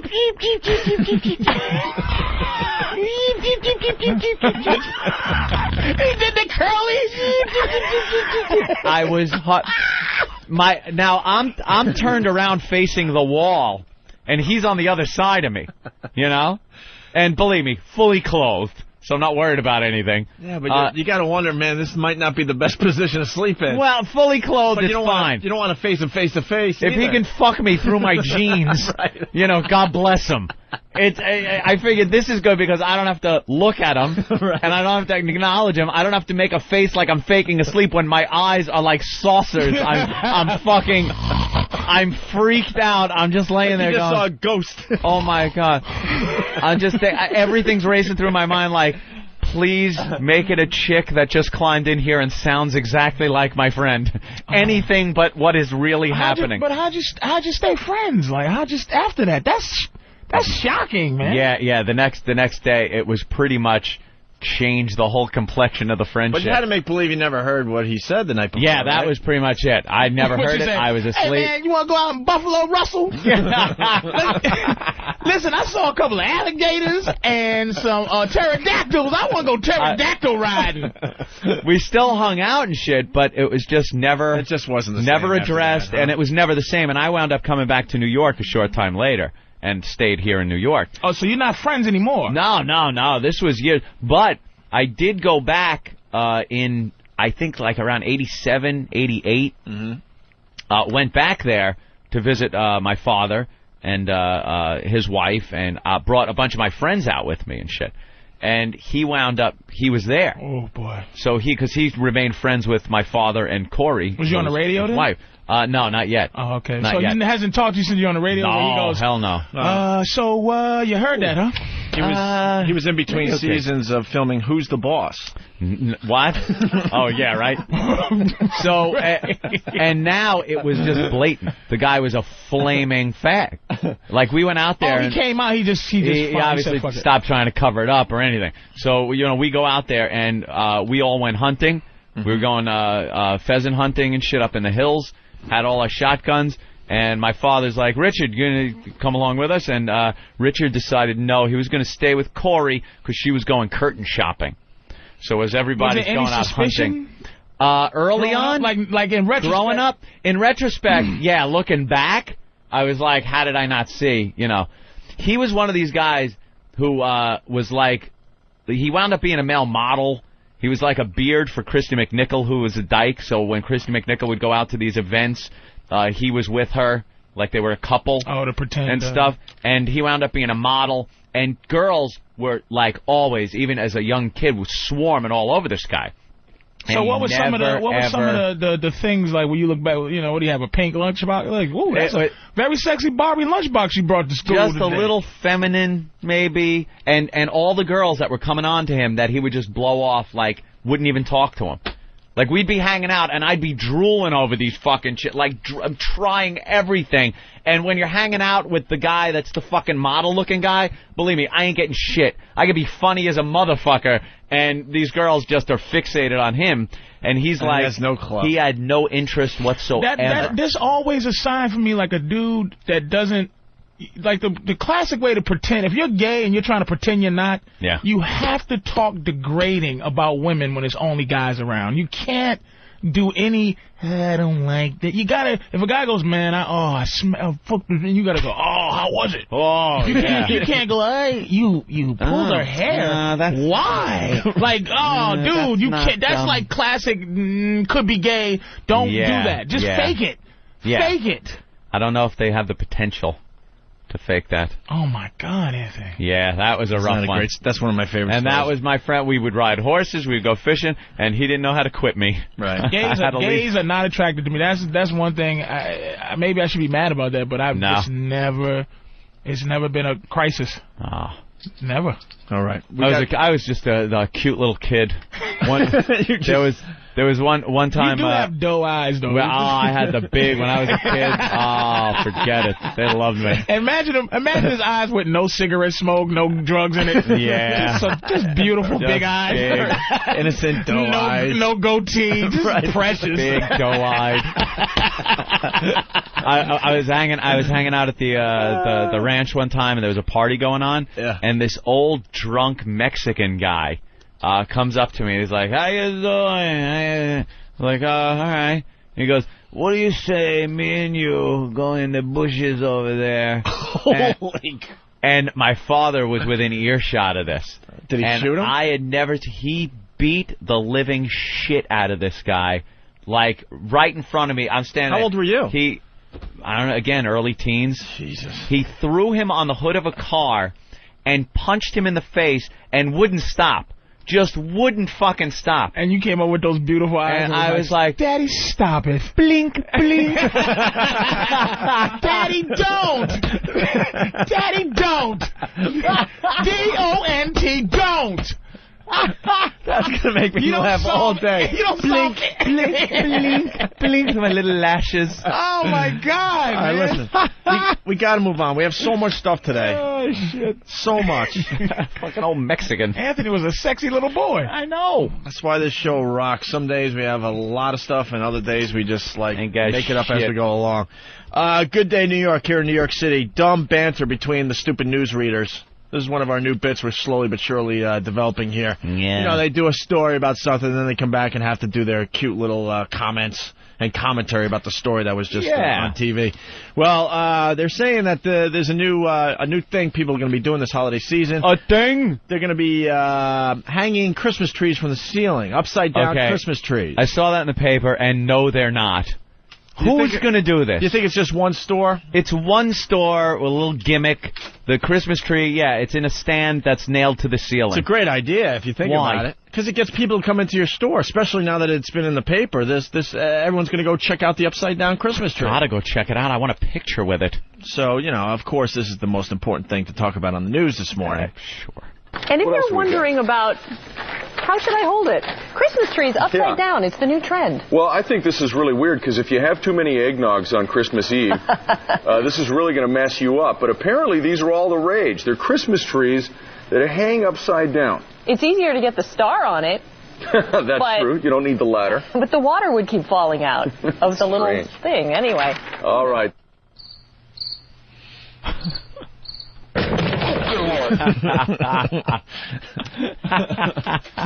That's why we get paid the big bucks. If we did comments like that, the water would all fall out. Even on the news, the hole stinks. We would have lasted maybe a month on XM if we had comments like that. Wonderful. But they're allowed to do that on the news every day. All right, they're doing it more and more, too. They commented on... I think they had a Christmas tree story yesterday when they were cutting down the big giant Christmas tree for the Capitol building. Yeah. And they talked about how would you get it through the door? This tree is like 800 feet high. How do you... But that's who they cater to in this world. Absolutely. There's some people who just go, they do that with them. How would you? See, I'm living in a different world. I'm convinced that they're not catering to people. That they're no. You really think more people are enjoying that type of banter when they watch it on TV? I swear to God, I'm amazed. Middle America, man. Middle America is giant, Opie. But this is New York. Yeah, but they're still catering to... There's the idiocy of Middle America. People are sitting there listening to what we just played and kind of laughing along, and they're enjoying that, right? We are mean, and you don't realize how mean we are. Like New York. And our humor is just not the rest of the country, dude. No.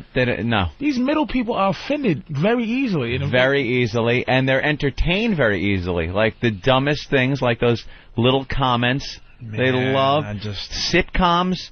That's your proof right there. Well, not Look really. At some of these shows went away for the reality program. Exactly. Okay. See, again, they love this shit.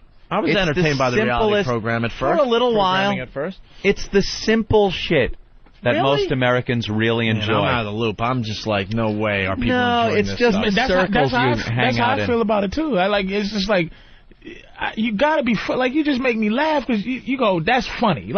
People go, funny is it's an opinion. No, it ain't. You go, nah. That shit's funny like the sun is shining.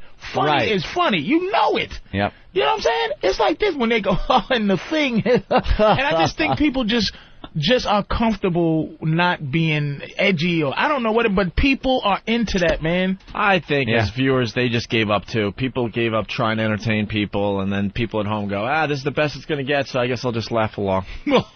I'm serious. I think everyone has just given up people trying to get entertain. Fired for horse shit. They get comfortable on their programs, you know.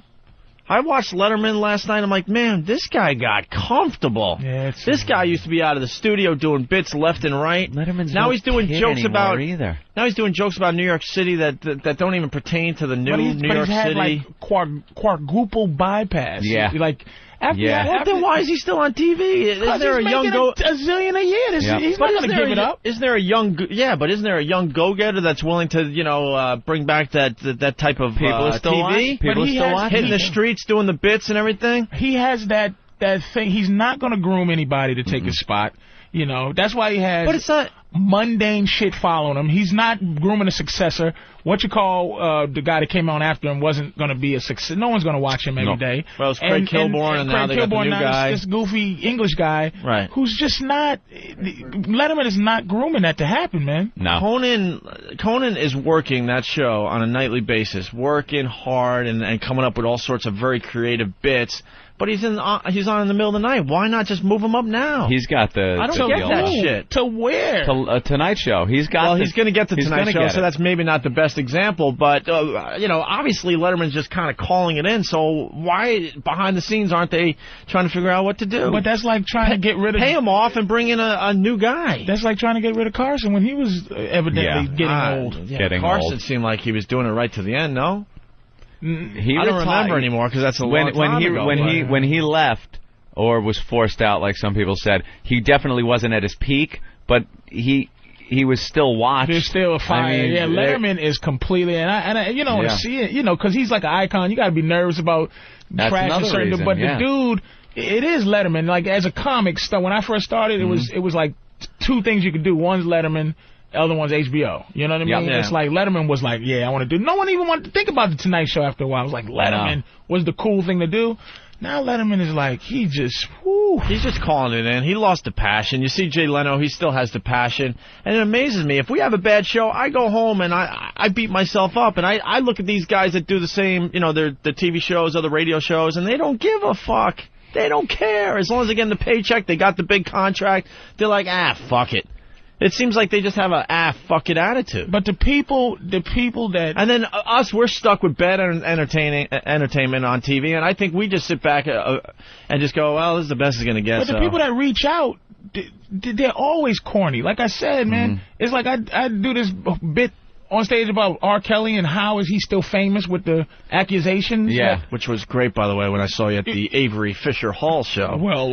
Last Lincoln Friday Center. night. Yes, Lincoln Center with Patrice O'Neill. And it's like, I think, how do you get accused of peeing on a little girl and still have a career? Yeah. That's because the people who ruin your career don't know who you are. And the people that spend time making and breaking careers are those middle-aged people that think corny shit is funny. Like your listeners aren't going to destroy or take a career away. They'll come in and say, you suck, but they're not going to just band together and have this collective thing where they're going to destroy you or right. It's telling you, because people who like funny, that's all they like. If it's not funny, go fuck yourself. If it's funny, that's some funny shit. We're not passionate about anything else except for laughing and having a good time. Yeah. But these fucking women, these blue-haired and goofy bitches that you see, these tourists that come to the city with sparkly sweaters, those bitches are retarded and they got time. And I want to clear this up, too. I don't want all of entertainment to be like us, really edgy and really just putting ourselves out there. But I just want to see more shows and stuff where you could tell the guy has passion to do what he's doing. Right. And he's definitely still trying and working hard. I just don't see that anymore. Why is Seventh Heaven still on?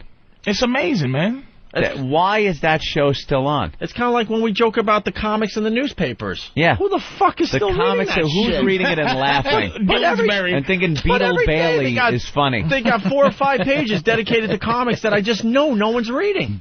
Beetle fucking Bailey.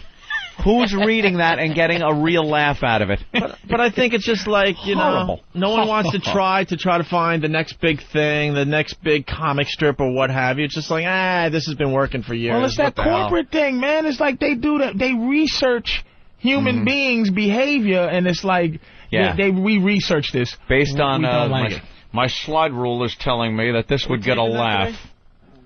Fuck. What's that? Hold on a minute. Don Imus. You know, we're just civil disobedience. They took you to jail? My shirt. Louis Black They take it down like that? They took us down to the talk about station the voyeur bus and incident sat that around happened for on our about show. 7 hours until they could figure out the charges. Are we taping this today? They really didn't know what the charges Did they ever book you? Or? They booked us and sent us to the Tombs. Really? Yeah, which is a delightful place. And how anyone ever goes into there once and thinks, gee, you know, I'm going to steal something again. When you're walking down it's 19 I guess maybe it was 2000. Yeah. You're walking down a corridor in any building anywhere, and there's a sign that says wash your hands because you might get tuberculosis. I'm saying, what is going on down here? I thought we cured it. And all the cops were terrifically nice. Well, they haven't cured it, Louis. Well, they've got to. They said, I don't know how to quit you. It's like that smallpox vaccine. Don't lie to me. Then get out there and do some work. I don't need TB. We got over that. It's 19 till the hour. We're talking more with Louis Black coming up. Man, we missed it, unfortunately. We're not taping this today? No. Talk about the voyeur bus? There's a guy that definitely has passion and still tries to, put on an entertaining show every day. Don Imus. Louis Black is on Imus, and we had an unbelievable incident where we had something like 13 guys arrested for the voyeur bus incident. Yeah. And Jim Norton was arrested, and he went to the Tombs, and Louis Black was in that day, and he went on the bus. He got arrested. It was a huge, huge story. Psycho Mark. And Louis Black had a book out recently, and I don't even think he mentioned he didn't even mention the voyeur bus. No. That should have been a whole chapter, but that's an example of, I think, people behind the scenes saying to Louis, look, this is not a good idea to write about this. And it's a great story. You should have seen HBO. He got so much mileage out of that story after the fact, topless girls in a bus that was completely glass. Yep. Driving around, showing their tits right down Broadway. People just don't, like HBO, you think HBO just says do anything you want, but it was like, some of the stuff I did, they were like, really? I think it's too much of that. Wow, because Jimmy said he didn't have a problem at all with HBO. Right. It wasn't a problem, but it was a problem. It was insinuated, and it's like, we don't like, because I talk about rape and shit, but I try to make it funny. Nate from Boston heard the whole thing. Nate? How you doing, guys? Hey. Yeah, I just quick watching it here before I left the house, and Imus was on and had Louis Black there, and he was saying that Opie, you must have saw him at a book signing for his wife. Yeah. You guys got a picture together, and he was saying how he was either your father or your grandfather. He couldn't figure out which one it was, and he popped it up on a website, and then he just kind of threw it to Louis Black and started talking about the bus incident when he got arrested. Yeah, we had, it was unbelievable how many people came out that day in New York City. Thousands and thousands of people as this bus made its way all the way down to City Hall and back. And they got arrested on the way back to the, pulled over, and then everyone on the bus got arrested on the way back to the station. What a day. It was an unbelievable day. All right, Nate. All right, punch it out, boys. Thank you.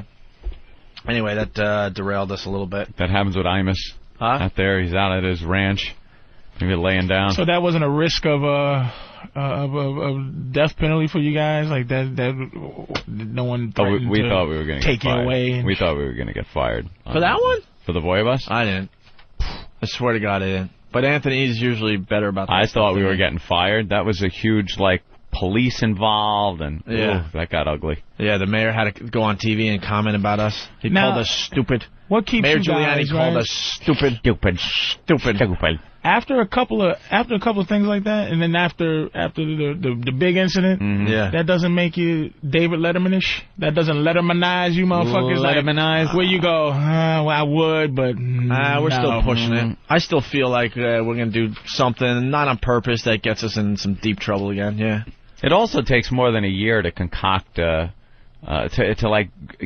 get the things we want to do together, get the audience that we need to pull off some stuff, things like that. People think you get on the air and instantly you can get 25 girls in a room to sit in a barrel and fucking put shit all over their heads in a barrel. It just doesn't happen. It takes a while to build an audience so you can get the people and they understand the show and know what it's about and become fans and want to come down. So everybody from the old school joint didn't just say, hey, I got XM now, hi. No, doesn't happen that way. No, it doesn't happen that way, and Howard's going to find that out for himself. Yeah, that's a pleasant surprise when you get somewhere and realize you got to build an audience. We have a huge audience, and XM is very, very happy, but the fact is we're still building an audience of new people. Well, there's people that they call up, they're like, I can't get enough of you guys. How long have you been listening? 2 months. 2 months? Okay, thanks. We've been here a year. All the stuff you've missed? Now we got to do it all over again, just for you, asshole. Shit. But there's a website, oavirus.com, that has the Voyeur Bus show and everything else that we've done in the past, I guess. Get it there. Let's say hi to Anthony in New Jersey. Anthony! Hey, fellas, what's up? Hey. Hi. Hey, I happened to catch that as well, and why Imus did say, hey, big fans of the guys. Lewis Black said, yeah, I haven't been able to contact them or get down to the studio or hear them yet. And Imus goes, yeah, either is anybody else. So it was a little shot to tell. That's funny. Later, guys. All right, we're doing just fine. And Lewis Black knows where we are, and for some reason he's decided not to come by live. We got him on the phone once. Well, Lewis is getting big, man. It's the golden handcuffs, man. That's great. Motherfuckers around you not that he's too big to do it, but you get too big to you get afraid. Yeah. To lose something. He doesn't want to be getting arrested again. I would like to think that now that he's getting bigger, he's got bigger people around him, and they're the ones that are influencing him, saying, those people, right? You might want to stay away from Opie and Anthony these days. It's a shame. Yeah. It's really a shame. Because we did a lot for him, and he did a lot for us back in the day. What? Why the eyebrows? I'm listening. Oh, all right. We did, though. I like Oprah's really got a Godfather thing about him where it's just like, dude, it's insinuated evil going on. He's just like, hey, he did a lot. We did a lot for him. He did a lot for us. That's all I gotta say. Mwah. Give me a kiss. I'm all about loyalty, man. You know, and a lot of people around us show loyalty all the time. And then there's others that you can tell they just used us on the way to the top or whatever. You think it's you now? I'm not setting myself up just in case I get famous and I say go fuck yourself. But I'm that's funny, right? I'm like saying it's like Lewis Black. Like you said, how do you? I happen to feel like I'm a perennial loser, meaning that even if I get connected to like feeling like I'm gonna be able to go, hey, you guys can't fuck with you no more. Mm-hmm. I would never do that because I just feel that that's my aura is to just always be out, and then you get connected with guys who are out and have fun, and y'all make like a team. But it's how do you fight this business when they threaten to take away what you think you have? You know what I'm saying? Yeah. How do you fight this business? I would love to go. Not everybody goes, man, fuck you, I'm not doing that. You know what I mean? If somebody goes, Lewis, Opie and Anthony, XM, the church, the things and the things. You don't have to listen to the people around you all the time, Right. He's got a brain of his own, and he knows we've done great radio together, He knows the next time we suggest a Voyeur Bus thing, he's not going to do it, obviously, but for him to come in and, and do the show, why not? He lives in New York. He hasn't been by yet. Are you kidding me? But those are the people, like we was talking about the middle of the country. The middle of the country is dictating that Lewis don't do. It's hilarious to anybody else, but to the middle of the country, it's like he's a sex something. You know what I mean? Yeah. And it fucks with you. He's got his act and he's got what he does, and his people perhaps have decided that maybe this isn't the best outlet for that. Golden handcuffs, baby. As soon as you get something. That's why I'm happy being 100 air. There you go. Who cares? We should take a break. We got lots to do today. It's Whip 'em Out Wednesday, by the way, Anthony. Are you kidding me? What? I didn't even check. It's Whip 'em Out Wednesday. It is indeed Wednesday. It's a very, very easy concept, and all you need is a WOW in your car. Whether you get the official WOW bumper stickers or make a homemade WOW sign or write in the dirt in the back of your truck, you get WOW in your car, and there are ladies out there that will flash you as you drive. It's a nice little treat in your traffic-filled commute. And know what you do? You just get a WOW sticker, throw it on the back, and kind of forget about it. Just go about your business, and all of a sudden one day you're going to see tits and go, what the that shit works. And another little perk that it gives people here in the New York area, especially people that drive the expressway early in the morning and middle of the afternoon, if you're driving slow in front of me, if I'm trying to get into the left lane and you all of a sudden get in the left lane in front of me and I can't do 80 like I want to because you decide you're just going to sit there and do the same speed you were doing in the middle lane and I can't get around you, and my anger starts bubbling up, if I see a wow sticker, I calm down. I back off. I go, you know, I'll just let him drive the way he wants to drive. You won't get my rage. Over the weekend, I was on Long Island. I'm entitled. Real entitled.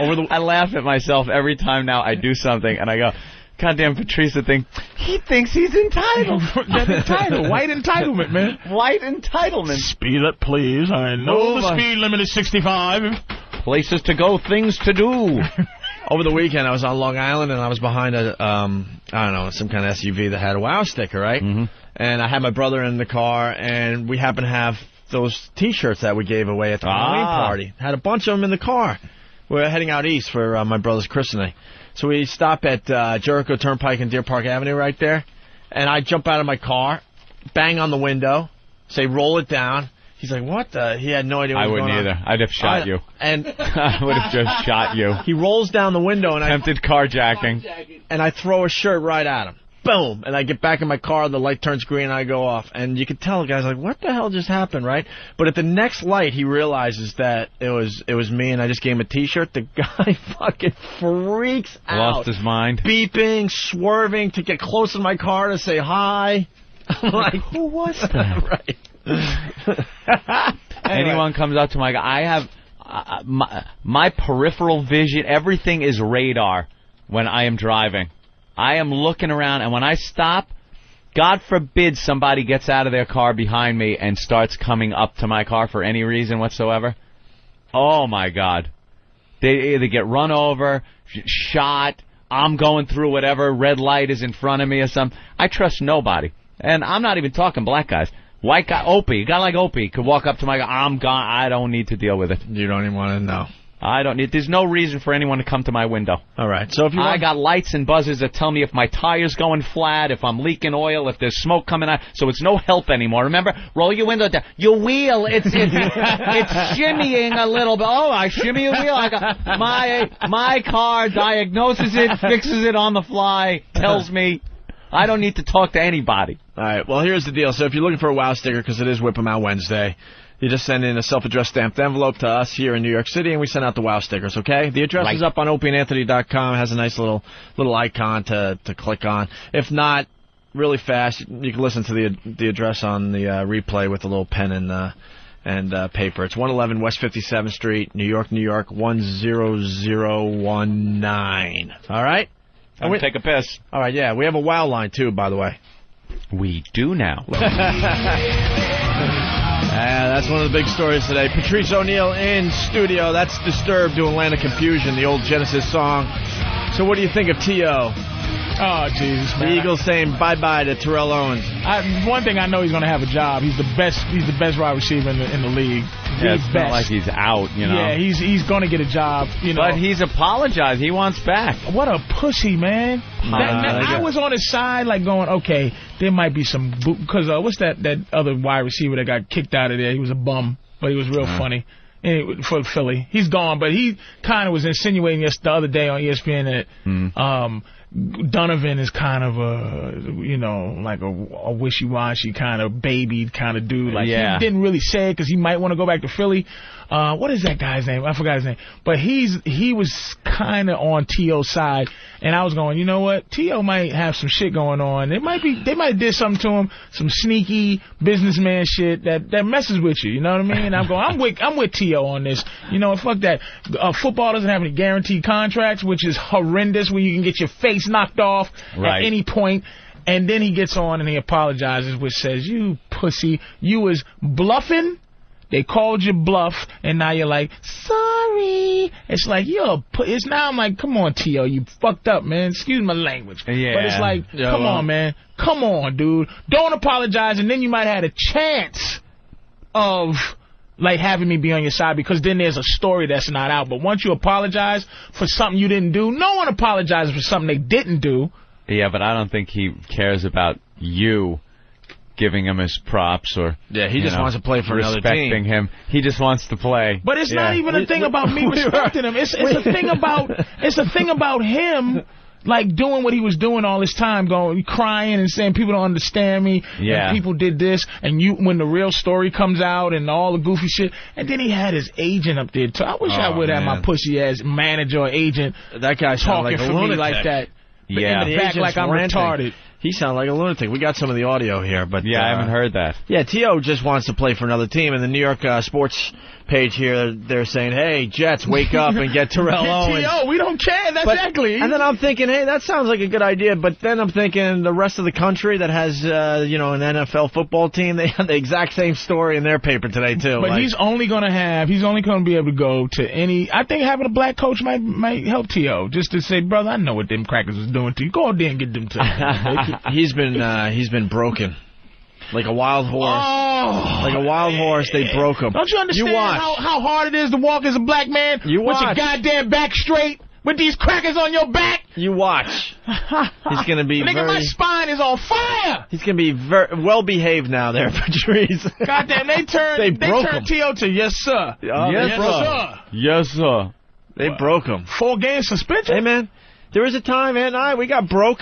We were pretty damn cocky on top of the fucking world. And then it was all taken away like, wait, you could do that? We had no fucking idea, but we... And imagine it broke us a little bit. Being white guys, you only tried to be broke once every 6 years. That's the white guy being broke. And just like T.O., we just wanted back in the game, man. We just wanted back in the game. But T.O., being black, you're going to be trying to be broke every day. Somebody going to break me. As soon as I leave this studio, somebody going to try to break me. As soon as they feel... I'm going to tell you what it is. Number one, again, being from Boston, number one problem white guys have with black guys? Arrogance. Any arrogant nigga, you will be attacked. Anytime that you're not like a happy to be there nigga, you are in deep shit. You know something, seriously, I don't think it's you gotta be happy to be there. It's just It's just the frightening guy. It's the frightening black guy what black guy we're is afraid frightening of. anymore? How's T.O. frightening? He's worth $70 million. Well, he's not very frightening. All right, I'll give you that. I'll give you that. He's not frightening. I'm just talking about the basic Joe walking down the street. Listen, the frightening black guy frightens black people. Does he? Frightening black people are frightening. Like there's always that face where you're biting the lower lip. You're biting the lower lip, and the eyebrows are going down. It's like, motherfucker. I'm sorry. What cartoon was you? Like what that nigga does that? Well, it's in a lot of the rap videos. I've always got robbed by a motherfucker smiling. Hey, really? Feeling, man? Good to see you. Hey, you got the time? Give me your motherfucking money. Damn it, you got me, nigga. Good one. Is that what I got to be looking for? Excuse me, white man. What's the time, sir? It's 1 second. Nice Negro. And we've talked about that many times. You're right. Yeah. They're asking for directions. Next thing you know, you're waking up and hearing Christmas music in your hospital bed. Which way is north? And then all of a sudden, you hear Christmas music. You wake up, your family's over you in a hospital bed. That's the face. Yeah. Wait a minute. So if you see this coming, I won't be able to get close enough to rob you. Patrice, you just making it now? I'm ready to leave the studio. Hey, scaring the shit out of me. Hey. Yeah. You see me coming? Yeah, and I'm out of the. I'm out of the way. Motherfucker. At what age do you get to learn that face?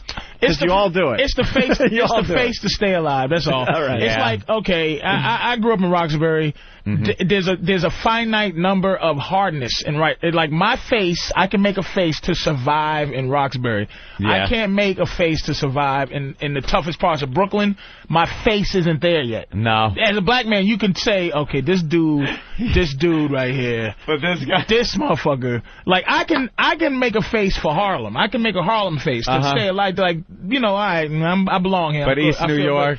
But East New York. I don't have an East New York face. I can't even fake an East New York face. Can't fake it. I'm serious, dude. It's like there's a thing when it's survival. Yeah, look, I'm from here and do not. You know what I'm saying? I see it in the rap videos of the guys that aren't doing any of the rapping.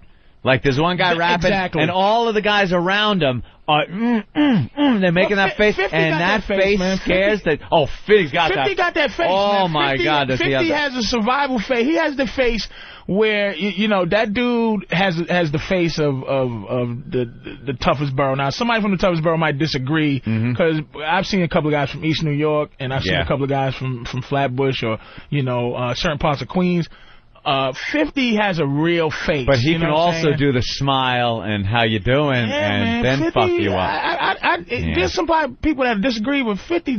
50 seems like he's, you know, and that's the thing about it depends on, like, that's the thing about me. Like, a dude from Brooklyn cannot deal in Boston because of all the white people he got to deal with. Yeah. It's a whole nother system. Because you only deal with hard niggas in Brooklyn. Right. You don't deal with white people because the police really don't fuck with you. Nope. They just... New York police really do not...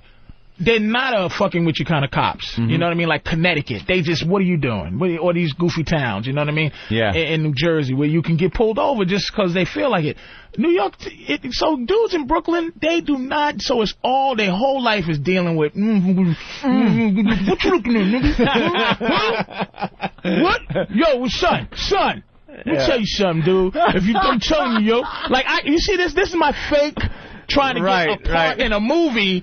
Black guy. Like, I'll get a part, they go, wow, you were fearsome. But if they get the real motherfucker coming in like, nigga, let me tell you, and there's some dudes in L.A. that you go, I've been to Compton, I've been to Inglewood, there's some dudes, that 1,000-yard stare, there's some dudes that just, you go, do not mess with this dude. I don't care if, because he can't fake it. I can fake it up to 190th Street, close to the Bronx. Right. I can get as hard as almost the Bronx. I can't get hard. But then it steps up to the next level. Because I got lost one time, you know, around that Yankee Stadium area. It's just a weird, you know. And you get off the highway. And I got lost where the trains are above ground. All right. Once the trains go above ground, it's like, okay, so I really started to feel like a white tourist where I was just like, okay, I should ask this young... I'm telling myself stuff to say, all right, I'm not no bitch-ass dude. I can ask, but I'm driving, I go, should I ask him? I'm going to ask this young cat right here. Excuse me, man. Yo, what's up, yo?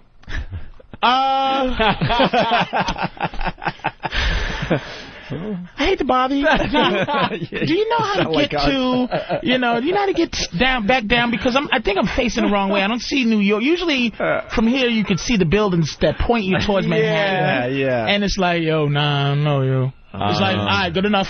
Goodbye. And was he looking you up and down in the car, like looking at what you're wearing and shit? I'm big guys, never nervous about big dudes. No. Always nervous about little cats. Little dudes who look at me and they're not afraid. Yeah. They don't have any of that thing. Because they got an equalizer in their pants. Dangerous. You know what I find funny dudes. about that? It takes all the way up to 190th Street for you to feel that way. Anthony and I and other whiteys out there. Oh, I don't go over 100. 3 digits. Nah, you can get 110 now. 110? You can get 110, because of Bloomberg. and on a nice day 110? in Harlem, you can do 125th. Wow. Fuck Even, and you can go east to west, all the way from east to west, 125th Street. I lose my cockiness at 99th Street. Your cockiness. Oh, yeah, it goes away fast when I see 100. Well, what street? It depends on the street, though. Don't matter. It's a mental thing with me. As soon as I see 100, the cockiness leaves me. The Rosenblatt, the Wiesenthal, or you get up to 190th. Wiesenthal Museum. It's on 90th and 90th in Park. They've actually pushed it up pretty nice, where you can go there, and it's a lot of tourists are going up now by the Apollo. 115. Yeah, I understand that, but still 100, I start going, uh-oh. Yeah. Oh, boy. You got that old school thinking. Oh, boy. Well, because you don't have a face. You might need a face. Well, you know, you need a face, dude. Well, let's get to the Terrell Owens thing. Him apologizing? Oh, God. Yeah, let's hear the apology. Oh, yes, sir. Someone is saying that we're sticking up for Terrell Owens. No, we're not. No, it's just that before he apologized, what I'm saying is before he apologized, there's always a side story because, like I said, dealing with these businessmen, there's another side. So I'm like, you know what, Terrell, there's a side that people are not honest. They playing him, but no one who's right will apologize like that, man. Yeah. Well, you know why he's apologizing? He doesn't want to be blackballed. He wants to play again. So he can't be. That's the thing. That's the great thing. He's got the talent. He got a marketable skill. He can sell. Wow. He can go to Europe and get paid zillions. I don't think he's convied of that. I think that's why he's apologizing. He wants to play again. Not having white skills That's what growing up in Boston I have an understanding. I'm telling you, this guy, I'm going to give this guy credit. I don't think he wanted to apologize at all, but he realizes, holy shit, I might get blackballed. He's a country boy. I might get blackballed. I got to do the right thing here because I want to play again. Oh, Lordy. He has a skill. Oh, no. I understand that, but you never know. He's not worried about it. He's not worried about it. Then why is he apologizing? I mean, I'm sorry. He is worried. That's what I'm saying. He doesn't realize because you can see his goddamn agent.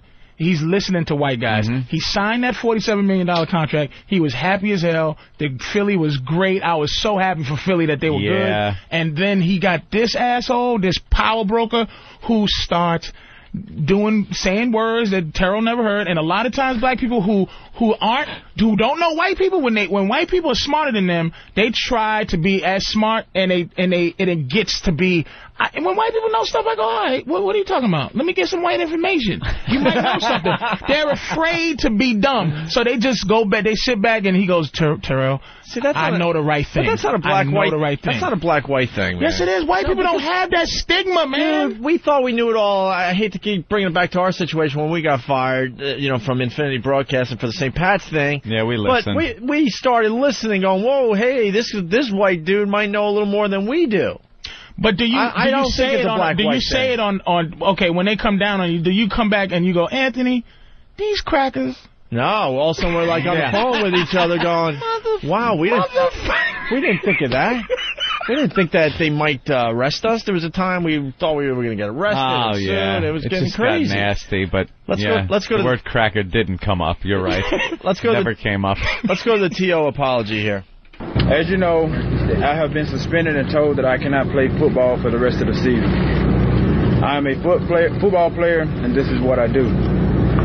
It really hurts me not to be a part of the team anymore. I came here to help the Eagles get to the Super Bowl and win the big game. When I got hurt last year and everyone said my season was over, I fought hard to prove the world was wrong and do everything possible, including enrich my career and to help the Eagles win the Super Bowl. And I think the mentality that I have, my greatest strength, can sometimes be my greatest weakness.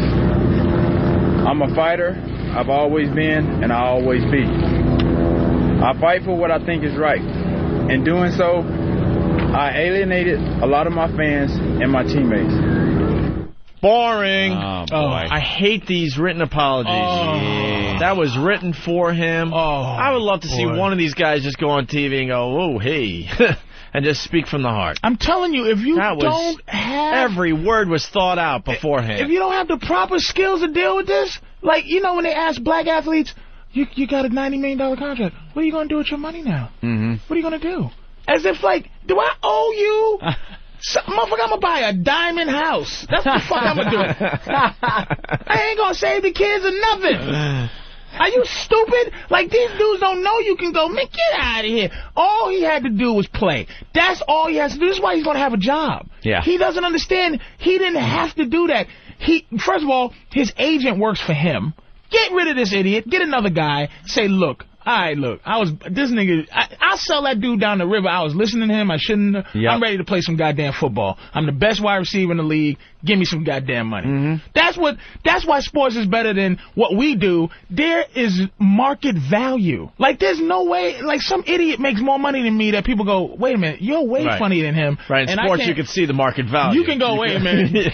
I scored 100 touchdowns. This is how much motherfuckers make scoring 100 touchdowns. This is how much they get. Yeah. Now, I can't say, hey, I make people laugh. I got some good 8 out of 10 times. Yeah. 8 out of 10 makes me a Hall of Famer. Right, you know what I mean? But no, not in this game. But in this game, in football, T.O. should say, kiss my ass, and go to another team and watch how fast they'll love him. They'll love him in the place where they dog him the most. They will take T.O. and love him, because a shitty T.O. will get you about 20 touchdowns. 20 touchdowns since he's been in Philly.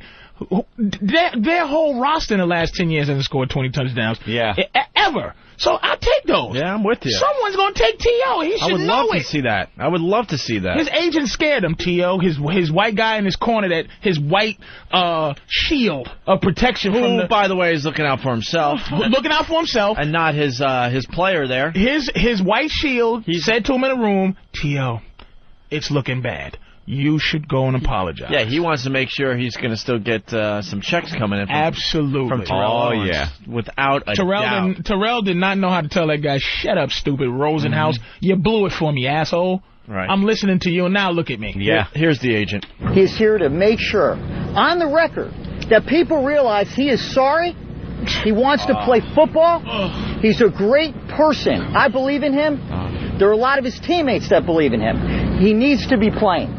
Yeah, I see it your way, Patrice.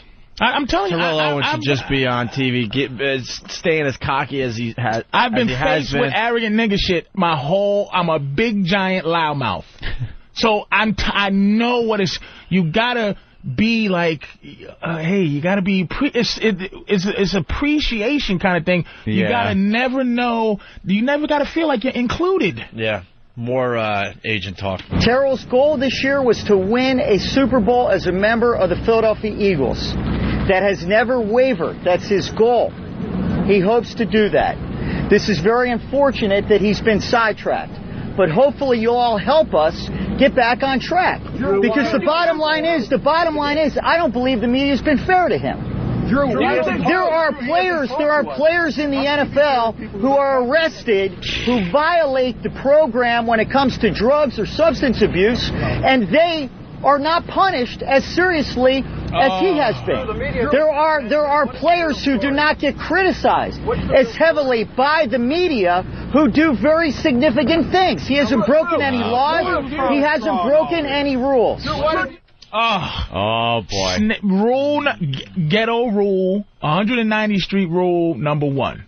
You don't snitch on anybody. He just snitched on a bunch of guys. He's trying to put off the heat. What kind of ass?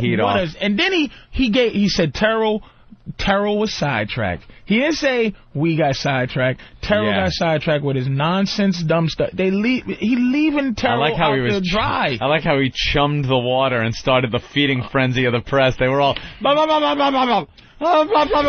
all had a question that he wasn't answering. Oh, oh man, that dude Terrell. But it's not Terrell's fault. It's miseducation, and I don't mean books. I just mean Boston. Drew, why won't you let him talk to us right now? Terrell has made his statement. He has said what he believes. I am here responding to it. He has said everything that needs to be said. What more do you want to know? Let me just say, and another reason is because... What they want to know is how Terrell Owens really feels. And he was a statement that was prepared for him. He was sitting behind him just quiet. Yep. Letting this guy talk for him. Which amazed me when I was watching this whole thing. I was expecting him to just snap and go, say something. Look, this seemed like a good idea behind closed doors, but fuck this. Move out of my way. Give me the mic. This is what I want to say. Oh, did you see his face, though? If you watch his face, it's a distant, thinking face. He's not even there. As Rosenhaus is tripping out, the T.O. is with that distance. You ever look at somebody and you're not even looking at him? You're just looking straight at him. But if the person starts going, ooga booga booga, you'll be like, huh? What happened? T.O. is thinking about, what did I do, man? Yeah. It's like, why am I in this position? What a great... How could you go this... When he broke his leg last year and came in the Super Bowl, T.O. was now the greatest athlete in the world. People loved Terrell Owens, and he could have took over the team like he really wanted to because of his heart and because of his skill. And this idiot, man, starts playing out Donovan McNabb, starts playing himself out by now this apology, this written apology, and this what they call damage control. This damage control fiasco right here. It's just, anybody who's on his side is not on his side. Nope. Just say, and another reason is because I believe the media has not been fair for him either. I wouldn't want to talk to them if I were in his position to hear the way that people have ripped him. He is a competitor. He is a great competitor. He gave up potentially his career to compete in the Super Bowl. He did that as a member of the team. He did that for the Eagles, for the fans, and now he's getting ripped, called selfish. This is not about him being selfish. He's a genuine, honest person. He never intended to offend anybody at any time. Why did you read that? He gives that. This is the thing that another thing that I say to black people out there: practice unemotional speeches. We have to practice how to be detached from our emotions. Now, if T.O. gave that speech that Rosenhaus just gave, he'd have been crying. Because it would have been all his vocabulary would have been all emotional. I gave my soul. I didn't. Why? Y'all just be fucking with me? Do you think it's racist, T.O.? I'm just saying. But Rosenhaus just has his collective his motive. Is money, and money is not emotional. Doesn't make you emotional if you come from money. If you're broke, money makes you emotional. I just want to buy a house for my... You know how many times I want to cry just because I want to buy a house for my mother? If I could buy my mother a house, I will be the most outrageous nigga you'll ever see. As long as my mother got a house, I'll be homeless. I'm like, fuck everybody. But right now, it's like, hey, Patrice, I want to put a dress on. You want to do Remember the 1940s on VH1 every week? You know, this shit is dumb, but it's like, all right, we'll give you a couple of G's. All right, then I get a Jewish guy to go. Patrice O'Neal has given VH... He had a cold when he came into VH1. and he came in and did Remember 1922. And I go, I did have the flu. I had the flu. When I did 1925, I was sick. I just want to buy my mama a house. That's all I want to do. That's what you want to do. When you pour, this shit's scary. I just want to buy my house. Let's go to Sean in Alabama. Sean, Bama. What's going on, boys? Yeah. Toward the, I got to watch the press conference yesterday, and toward the end of the press conference, after Drew was skipping around with his questions, I said, next question. One of the reporters said, Drew, what have you done for Terrell other than get him suspended for the season? And you could see Terrell in the background start to laugh. Yep. Look at you. All right, there goes Alabama.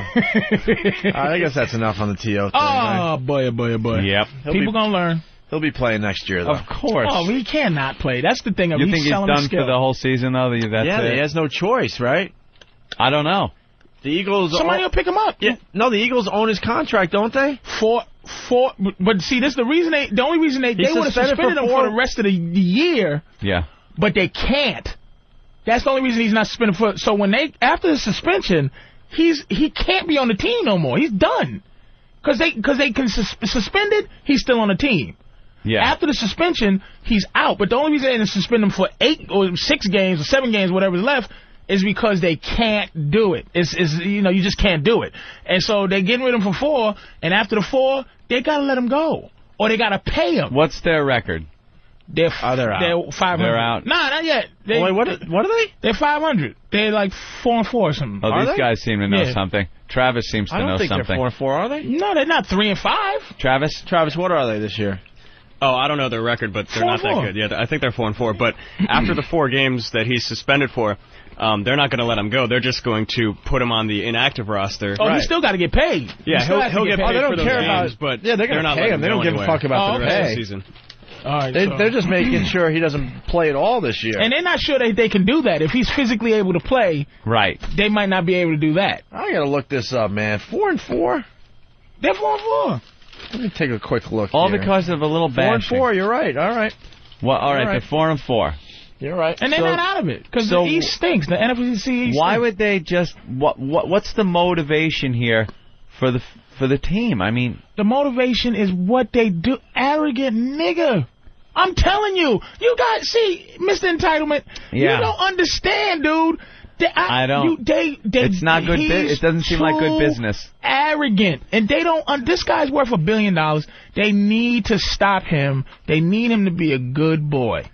And they did it with this one. It just seems like bad business. If you still have some kind of shot at it, why wouldn't you want to keep? Let me tell you the biggest fear now. His biggest fear, and this is what they've been talking about, because they will give you information. These people in the sneaky way. Yeah. Is now they go. He's getting the age right where now they say he's too old for a long-term contract and he's too much of an asshole.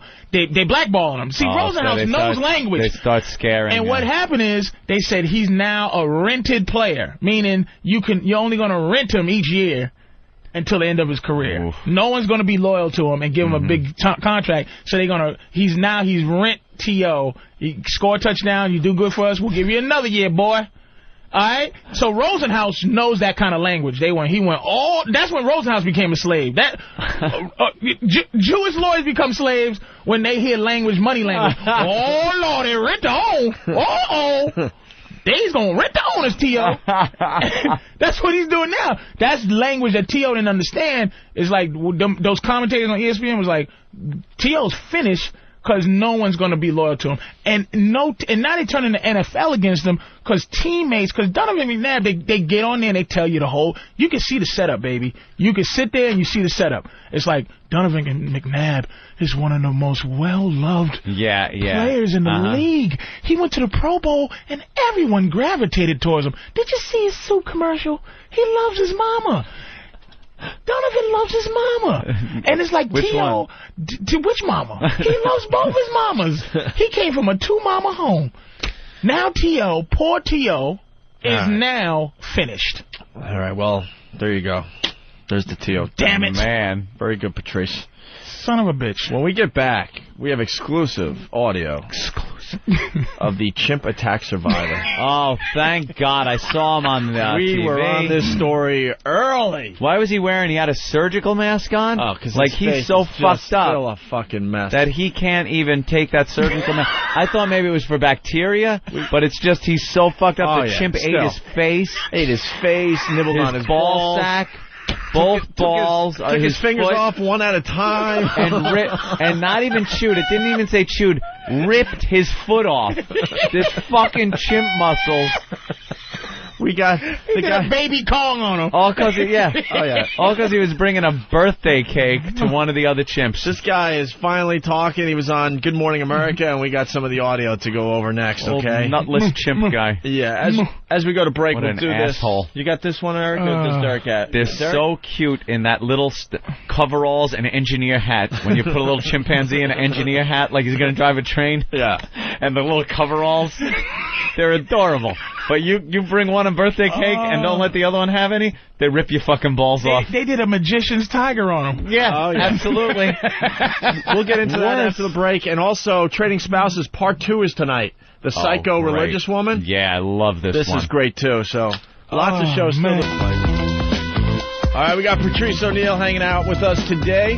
Jim Norton's in L.A. doing the HBO thing. I don't even know when he comes back. Another week and a half or so. Then he comes back for like 2 weeks. He does Caroline's Thanksgiving weekend. I come in. If he's not sitting there and someone else is, I know he's gone. That's how I know Jimmy. I don't know any schedules. I don't know when he's coming or going. Keeps it interesting. It sure does. Who's going to be here today? Some days I'm like, all right, we got Patrice today? Great. Yeah, good. And Voss yesterday? All right, cool. Sure, why not? I do know Patrice will be in the rest of the week. Nice. Hey, so we got the Chimp story.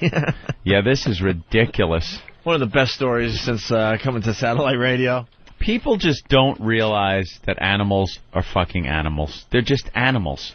And chimps, no matter how adorable they are on TV, whether you were watching them years ago on Ed Sullivan doing little backflips, or you watch them on the nature shows and the camera. Yeah, you ever see the one where they put the camera on the ground and the little chimp goes right up to the lens and his eyes get real big over by the camera lens. He pulls away. He's very curious. Oh, it's adorable. But they are wild animals with a strength you cannot even imagine. When you're getting limbs ripped off with just their hands, that they could grab your ankle and your foot and pull, and your foot comes right off your ankle. And I can't lie to you. I'm a big. I think you know this. I'm a big animal guy. Like I love animals. Yeah. And I love when they do things like that. I can't get enough. I love when they attack. Even after at stake of their own lives. Yeah. Because people are now like, this guy is now going to be Mr., something has to be done with chimpanzees, And it's like, it is what it is, you know what I mean? Some shark bites your leg off. It's like, it is what it is. It's a shark. It just doesn't have a make a great point, too, because when a shark does that, their first thought is we got to find the shark and kill it. Destroy the shark. It is what Or the mountain lions that take the hiker out. They're just doing what they're supposed to do on this earth. They're doing their job. Now, as humans, we're like, well, this mountain lion obviously is crazy. We got to go find it and shoot it. Imagine you're sitting down for a burger somewhere, you're eating, you're dabbing your ketchup off of your mouth with a napkin, and a cow just unloads on your head with a rifle because you're fucking eating. You're like, what the fuck? What? I'm eating. That just I'm being a human. man. We are so fucking pompous. Even better, the zoo shit. When you're stupid enough to reach your arm into the panda cage and the panda now rips off your arm or whatever, but they're adorable, the pandas. And they rescue you, but now they got to kill the panda. Obviously, the panda was crazy. Yeah, the panda's out of control. The elephant that just... Why wouldn't they just make that goes bullshit, knocks the friggin' gates down? I love when they put the elephants in these big cages with those huge wooden gates and shut it. And the elephant at any time is looking, going, I could knock through that in a second. And right when I'm pissed off, that's what I'm going to do. And then one guy will do something like take the whip to a kneecap, trying to get him to kneel, and the elephant doesn't want to. Yeah. And then he does it one time too many. Yeah. Boom, over Johnny. Through the fence. He's going through a fucking mini-mart. He's in the parking lot throwing children in the air. You ever touch a horse? You just put your hand on the power of a horse. Yeah. People kill me with the disrespect they have for animals, man. And when they do things like this, it's like, God bless you. And it's great. You kill the animal for doing what animals are supposed to do, especially, like we said, the elephant and in the zoo environment. But then, as humans, there's a horrific murder, some small kid. Yeah. You get the guy. Gets a lawyer, talks about his upbringing, what happened to him, why he did this. It was self-defense. It was raped when a kid. And it's worse when we do it because there's thought process. Right. But it's not just like, you're food, I'm going to eat you. But a stupid visitor at the zoo is poking a panda, so the panda, gets revenge. Oh, we got it. Obviously, we got to kill the panda. Kill him. He's insane. I love when this happens. Yeah. It makes me laugh every time when I see that shit on the news. I tell you, I daydream all the time about clubbing a baby seal clubber. Just clubbing the baby seal clubber. And I would love to do it. I want to know what kind of guy can do that job. Can do that job. I don't care how hardcore you are.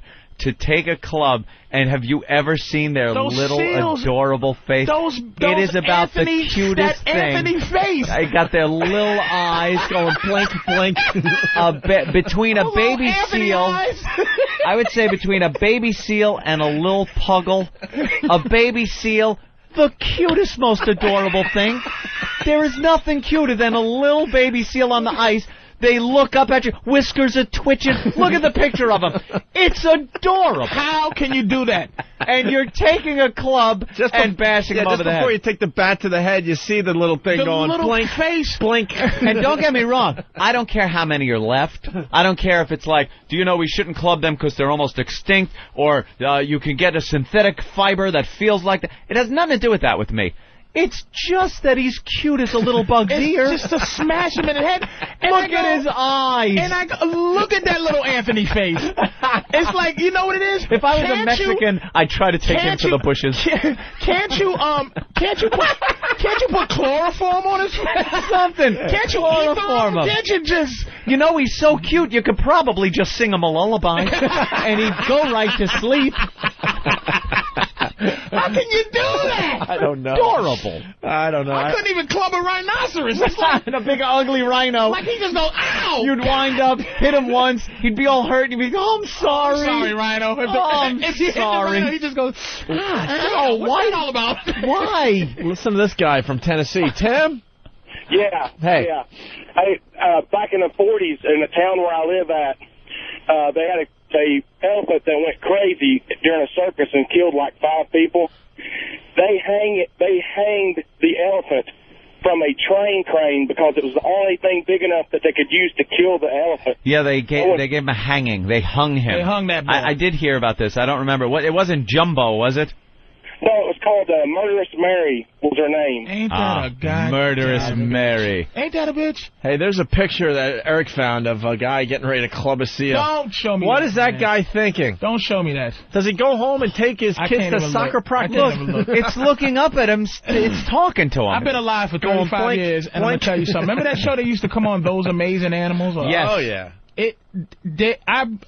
It's the number one thing that's bothered me in my entire... I don't have visions of things that's left in my head except for that. Those Amazing Animals. And what bothered me was not only that, is that the mother seals scream.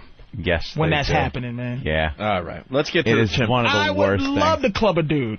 Well, here's a little payback from the animal world. God bless this It's monkey. the guy. What show is this on? Good Morning America. Good Morning America. He was sitting there. They were interviewing him for the first time, I guess, live. Thank you, Oh, Chimp. it's just the cutest thing. Look at that little head. You just want to take your index finger, go under his chin, and scratch it. Because you know the eyes would shut halfway, and its nose would twitch. I hope the other monkeys, every time, they just do this in solidarity. Put the fist in the air. During monkey feeding time, they just do the 1972 Olympic fist. Rip your balls off, too, motherfucker. All right, feeding time. Fuck you. Chimp power. Chimp power, baby. So here's the story. We got to get into this because the audio is really good. Yeah. What is the story? They used to own a chimp. Own this chimp, right? Not the same chimp that attacked them. Oh, really? No, they owned another chimp. The chimp got a little rambunctious around the house once it grew up, got a little violent, so they took it to this chimp preserve, or place where you could take the chimp farm. Well, on this chimp's birthday, they visit the chimp and whatever. So on this chimp's birthday, they brought the chimp a birthday cake. So they go into the enclosure to give their chimp the birthday cake. There's other chimps in there that are a little pissed off, I guess, that they're bringing this chimp the birthday cake. Run over, bite the woman's finger off. They bit her finger off. And then proceeded to attack the guy, ripping apart his face, his testicles. They ripped off his soft, testicles. meaty testicles. His soft, meaty testes were ripped from his body. And his foot. They ripped his foot off. I thought they went after his fingers one at a time, too. They were biting off his thumb. Yeah. That was just like the major things, was his face, his balls, and his foot. But his entire body was chewed. His butt, they rolled him over and started eating his ass. These chimps, insane. The chimp tossed his salad? They tossed his salad. They started eating his ass. Woo! And they finally got him away from him. Like eating it, literally, not licking as we call eating. No, taking like his buttocks, his cheeks, and biting chunks out of his ass cheeks. And now the chimp is being represented by a Jewish lawyer. Oh, shit. He was indeed hungry. He was sick when he was offered the birthday cake. Chimp, what did you say? Did he offer you any of this delicious birthday cake? Ladies and gentlemen, the jury, you heard him say no. I said. All right, here we go. Audio. That's a bad motherfucking chimp. Yeah. Here's some of the backstory, and then we get the audio of the guy, the survivor. Tony, we're going to turn next to the California man who was savagely attacked by the animals he loves, chimpanzees. It is the first time that St. James Davis has actually been able to speak because he had a 6-month hospital stay and more than 24 operations. St. James Davis and his wife became well known after adopting and raising a chimp in their home named Mo. But when they went to celebrate Mo's 39th birthday at an animal sanctuary last year, well, it was a terrible scene. Yeah, it was. Mo, Larry and Curly jumped in on the attack. Well, here they describe the attack. Why you? I hear he was poked in the eyes with the chimp's fingers. And then he should have put the palm of his hand up against the bridge of his nose to stop the attack. Do you think it was all fury, or at some point the chimp was like, oh, what are we going to do to this nigga next? Let's chew his ass. I'm going to chew his ass out. And this guy's in pain, or it's just pure fury. It is just this animal instinct. For something clicked in this chimp where that guy was a threat to the chimp. In some way, shape, or form. Sexually, a threat to his superiority among the other chimps. There's something that kicks into that chimp mind, and there's no sitting him down and going, dude, the chicks are yours, man. Take the cake. I'm leaving. I'm getting in the car. And the chimp is sitting there going, shaking his head. Oh, okay. Real Greystoke shit going on. on. That shit is so primal and goes back so far behind before we were even rolling out of caves. That shit was there. This goes deep into the DNA. There's no reasoning. We haven't even discovered that part of the DNA yet. Dude, there's plenty of girls here. Dude, hey, no, I understand. They're your chimp girls. I'm not here for the chimp girls. Oh, okay. All right. Then we're cool. I'm diabetic anyway. Yeah, I don't know. Keep the cake. Keep the cake. Baby. All right, here we go. They describe the attack. Do they describe the eating of the balls on Good Morning America? We'll have to say. It's a little risque. Last March, a visit on Moe's birthday took a violent and tragic turn when two chimpanzees in nearby cages attacked St. James, mauling his body and face, nearly killing him. After months of intensive care, including an induced coma to help him heal, St. James finally returned home, disfigured but not disheartened from his lifelong love for Moe. Boring. Lifelong mauled love his face, for Moe. Mauled his face and his body. They don't talk about the eating of the ass. No, he's ripping off of his balls. He ripped his balls off, ripped his foot off, and ate his ass. But they have to clean it up for Middle America. But you know what? He had to, at some point, he had to be unconscious when this monkey just kept ravaging. From what I heard, he wasn't. He wasn't. He was trying to fight it off. His wife was also trying to fight it off, and she lost a finger. After the fact, I'll beat a monkey's ass. I don't give a fuck. A goddamn chimp. After the fact, they are some powerful motherfuckers, After man. the fact, they put him in a coma so he could heal. That's how much pain he was in. Oh, they induced a coma so he could heal. So he could lay there without having to think that a chimp just bit his balls off. So they can take. I'd be yelling for a coma. So they can take shoulder meat off and now sew it back to where his patch it. The asshole protection. The part of your cheek that protects your asshole. They got to seal it up with his shoulder. They got to take some fucking Teflon balls and shove him in, make a sack out of his chin, like that fucking shit that hangs down when you're an old man from your chin. He grows whisker hair on his ball sack now. They just Frankensteining him together. He doesn't have any more of the skin that tightens up when he gets scared. He took his balloon knot, so it's just it just ate all that ass. It's just whole and flatness. It's like when he sits in a chair. His asshole is directly like... Oh, my God! So let's hear from the guy. Here we go, the interview. And so we turn to St. James Davis and his wife, LaDonna. They're joined by their lawyer, Gloria Allred. And we want to warn you that St. James' description of the attack is very, very graphic. Yeah. He's wearing a mask because, among other things, the chimpanzees who attacked him tore the nose right off his face. And his nose. Do you think you were going to die in all this? I really did. I can remember Donna laying on... I don't know if she forced the chimp off of me, but I knew they shot the chimp and he fell on me, and I could feel LaDonna grabbing me, that it wasn't the chimp. I was trying to protect my head, too, and wow, that didn't work. LaDonna just kept saying, please don't die on me. Please don't die on me. You remember that? I remember that, but I just couldn't answer her at the time. Yeah, I tried to talk. That was one of the hardest things in the hospital. I couldn't talk.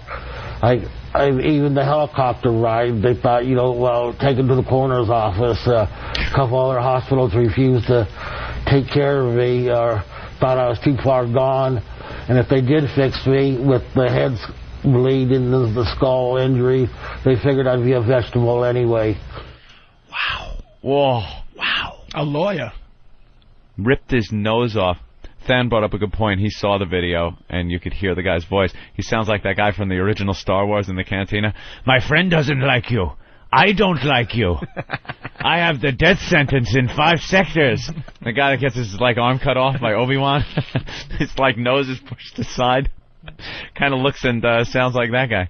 Oh, who's this anorexic chick? No, we were talking about this yesterday. The Really? Insider with the anorexic chicks from overseas. Somewhere. Oh, the anorexic twins? Yeah, they weigh like 45 pounds each. Wow. They are skin and bones under that sweater. People are just fucked up. This is all the rage on the Insider. Like I would club them. Yeah. Yeah, them I would club without even blinking an eye. But that little No seal. asshole. Oh. I wonder if the other chimps are going to go like, because they're going to court. Yeah. Are you suing? You're going to put the chimp in a suit? And other chimps are going to try to coerce the witnesses? Hey, look. Oh, man. He's got to like your balls? Yeah, he's got to get something for that. Ask your wife if she likes her vagina, because she can lose it too. If you go, I usually don't support the lawyers, but, man, when you get that damage done to you, at least, I don't know. What do you sue? The monkey farm? Who knows? The monkey farm? suing? It's Nature? your fucking monkey you would bring in the cake to. The first lawsuit against God. Yeah, sue nature. I'm suing evolution. Yeah. Here's more of the interview. Good. As this happened, you say you can remember it blow by blow. Yeah. Did it feel like it went by in an instant, or did time stop and just go very slowly? Well, like a professional fighter, they get a stool after about 3 minutes to sit on or rest or break time.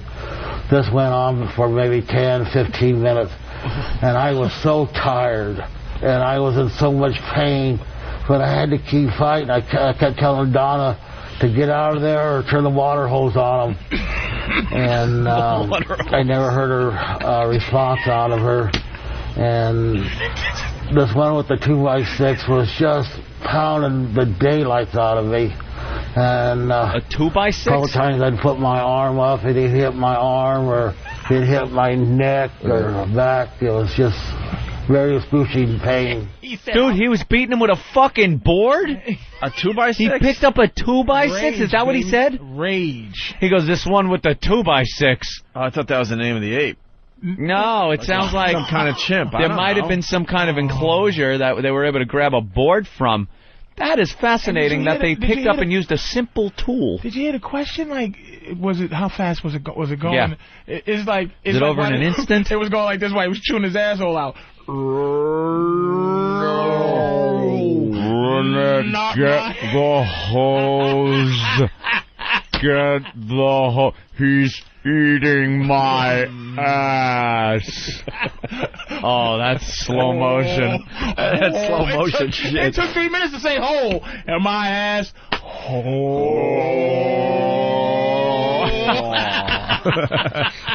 Well, it's been 10 seconds, but at least I still have my balls. Oh, no. Oh, at least I still have my balls.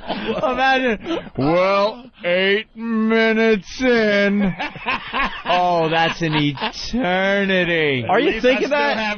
Are you thinking that in that situation? You gotta be Are you thinking what body parts you still have? Dude, I think gotta the adrenaline. be. And are you watching? Trying to live is like. Are you watching the chimp eat Eat your balls in your ass? eating the nose they pulled off your face? You would think, right, that the chimp would do, like, if the chimp eats your asshole, Yeah. that the anger you would have would make the chimp go, you know what, I did go too far. Well, Yeah, this might be too far. Hold on. Okay, this has been fun. Did you just chew my asshole out? Yeah. Hold the fuck up. Hold up. You just chewed my asshole out, right? And the chimp goes, oh, man, I'm sorry about that. Like Hulk, you ever see Hulk Hogan when he's getting beat up? And he just goes, Starts no. Yeah, no matter how hard he's getting hit, he gets up. He's like, You would figure you would get as much anger as the chimp without your asshole. Right. Nigga, I know you done just eat my As you're motherfucking eating asshole. my ass? Hold on, hold my shit, baby. Now put the hose down. Yeah. Because now I'm pissed. Yeah, like the animals can sense fear and things like that. Can't they sense you're fucking pissed that you're getting your ass eaten by this guy? And like sit back and go, all right, maybe. Yeah, I took it too far. Yeah. And not just go, all right, let me grab his balls. I'm going to rip those off. And his foot and his nose. Let's go to Mike from New York. Mike? Hey, what's up, guys? Hey. Some people call it a chimpanzee. I call it a monkey. Punching out. You can punch out. You are in a ditch. You are in a ditch full of burning jet fuel, my friend. That was a crash landing. Oh, God. Wow. Let's say hi to David in Ohio. David? Hey, he certainly sounded like him. I was wondering if he looked like the guy from Hannibal that was put the lotion on Hannibal Lecter's head. Oh, the guy after he ate his face when he was in the jail cell, and he like tore his face off so he could use it as a mask? Yeah. Oh, he probably did. Here we go, more of the interview. Hey, Mo. So since March 3rd, how many surgeries? 28. 28. I've been through 28, and they roughly guess it's probably another 20 to go. Mostly skin. 26 of them have been asshole surgery. Oh. One face, one ball, and 26 asshole surgery. They're trying to reconstruct his asshole. Call in an asshole specialist from Sweden. Oh. Colin Fruit Gang Huckleman. He's a professional chimpanzee asshole. We're bringing in our best ass man. We're flying him in. Oh, this is a gaze I have never seen before. Did a chimpanzee eat your asshole? Very interesting gaze we must solve. I'm calling the asshole specialist. I did not know any better. I would think an ape had eaten your asshole. He did, you motherfucker. 28 surgeries, 20 to go. 20 more surgeries. We got 2 more balls and 62 more asshole ones. Oh. Your asshole be fixed right up. They're just ravaging this guy like a junkyard Buick, trying to find a fender here. And There'll be a time where he goes, listen, fuck it, keep my asshole the same. Just leave it alone. You know what? I'll take plastic surgery. Just fix my face up. Just fucking using shoulder blades for his ass cheeks. And, reconstruction. Bionic asshole how surgery. many parts can they get? Probably another 20 to go. Mostly skin grafts so far? Yeah, they done mostly off my legs and my side. And then prosthetically they have to rebuild a nose for you? Yeah, I don't have a nose. Can't do Eskimo kissing. Oh, my God. That's a joke, but not a joke. Yeah. No, it's a joke. Yeah, it's a joke. He's trying to be funny. Can't do Eskimo kisses. He wants to keep this guy like so emotionally in the gutter for this interview. Yeah. He's like, I can't do Eskimo because the guy should have said, yeah, but he goes, that's a joke, but not a joke because you really don't have a fucking nose. And I'll remind you at every turn. And you can't do the bump either. You fucking dick. The guy's trying to like cheer himself up.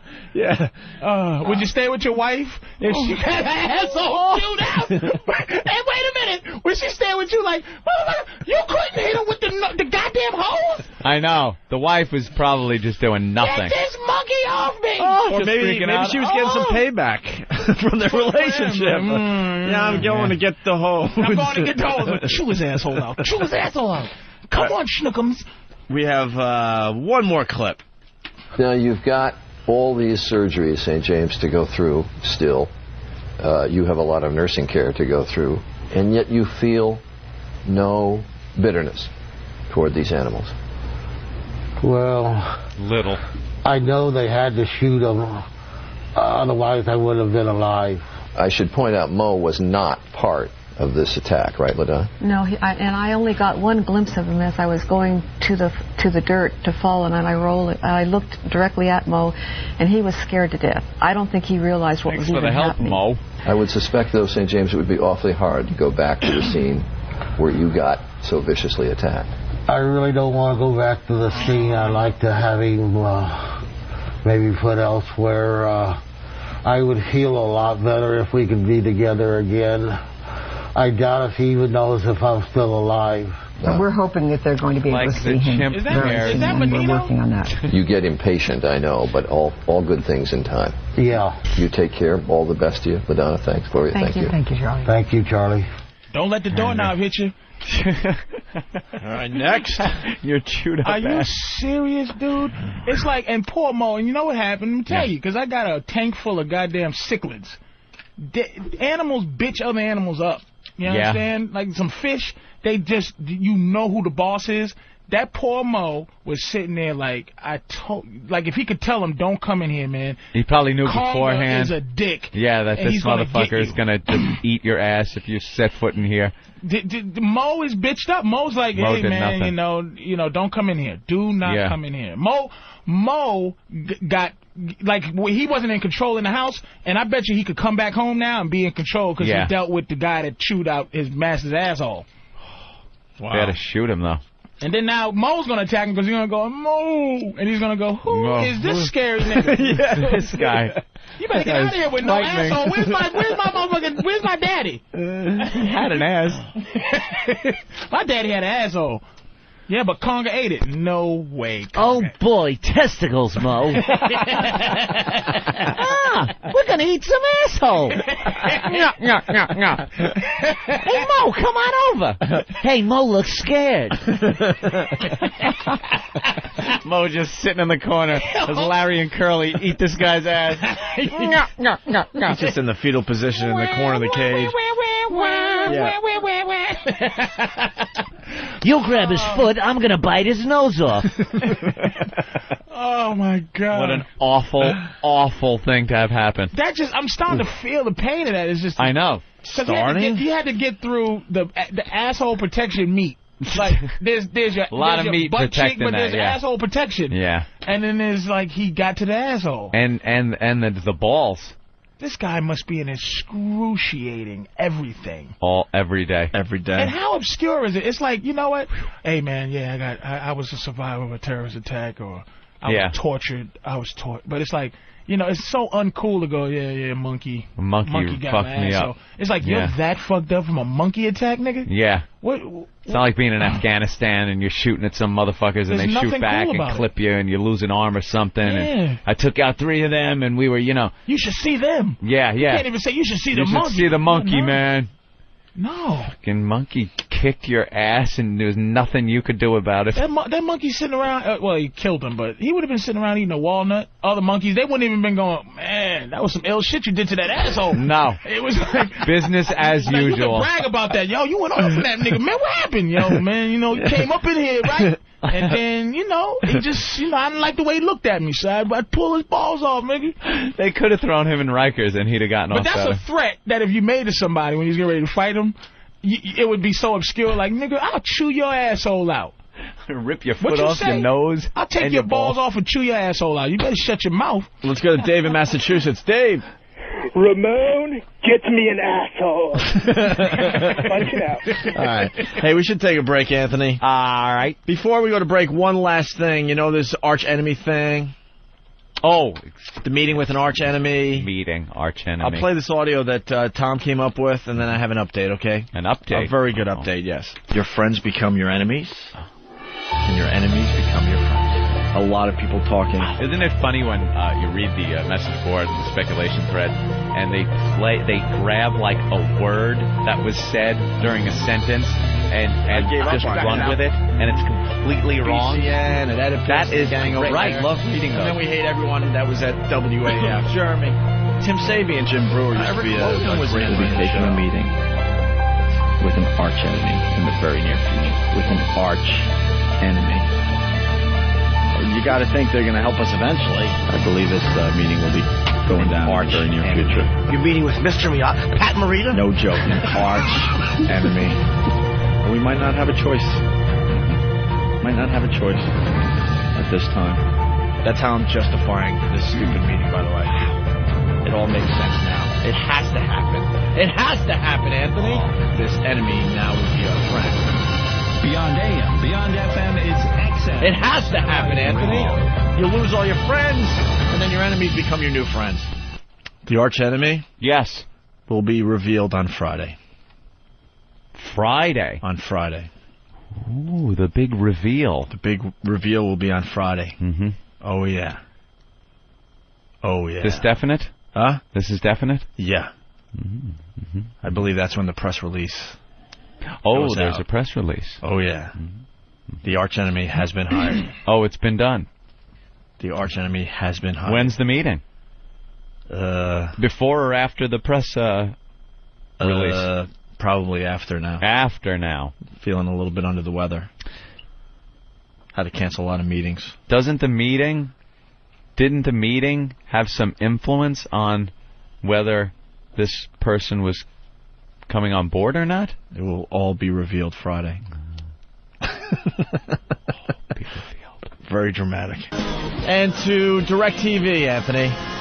Isn't that great? That is very, very cool. We'll be heard all over Canada and on DirecTV. We're already international online. Yeah? You get XM online. We've heard from people in Iraq. We had some dude from Nova Scotia. He didn't get on the show, but he was calling in. We didn't get to him in time. 911 audio from the tornado thing from Indiana. Tornado thing. Oh, the tornado thing. Very tragic. 911 call? Yes. Let's go to it, see what this is about. What it's about. In southern Indiana, residents of a mobile home park destroyed in Sunday's deadly tornado will be allowed home today. They are being given a couple of hours to search the wreckage for personal belongings. Meanwhile, we are now hearing frantic 911 calls that victims made in the wake of that storm. Evansville 911. Oh my God, there are cars upside down. Do I need to go see if there are people in these houses? There's no houses, sir. There's nothing. There are no houses. There's nothing around us. My brother's bleeding and so is my son. We got people trapped in these trailers out there. We have got everybody coming as quickly as they can. Okay, so I hear people screaming everywhere. 22 people died in the storm. Dozens are still in the hospital. That's just nuts. Are there people in those houses? No, there's no trailer left over here. There's trailer park.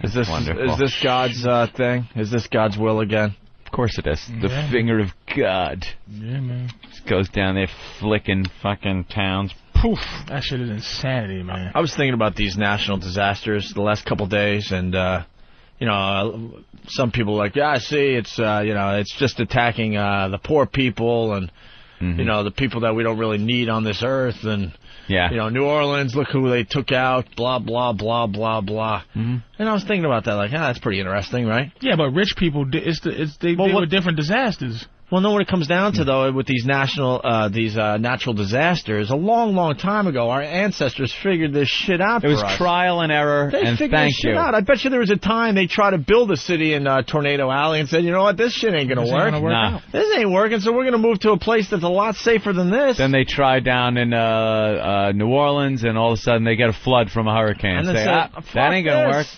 That ain't going to work.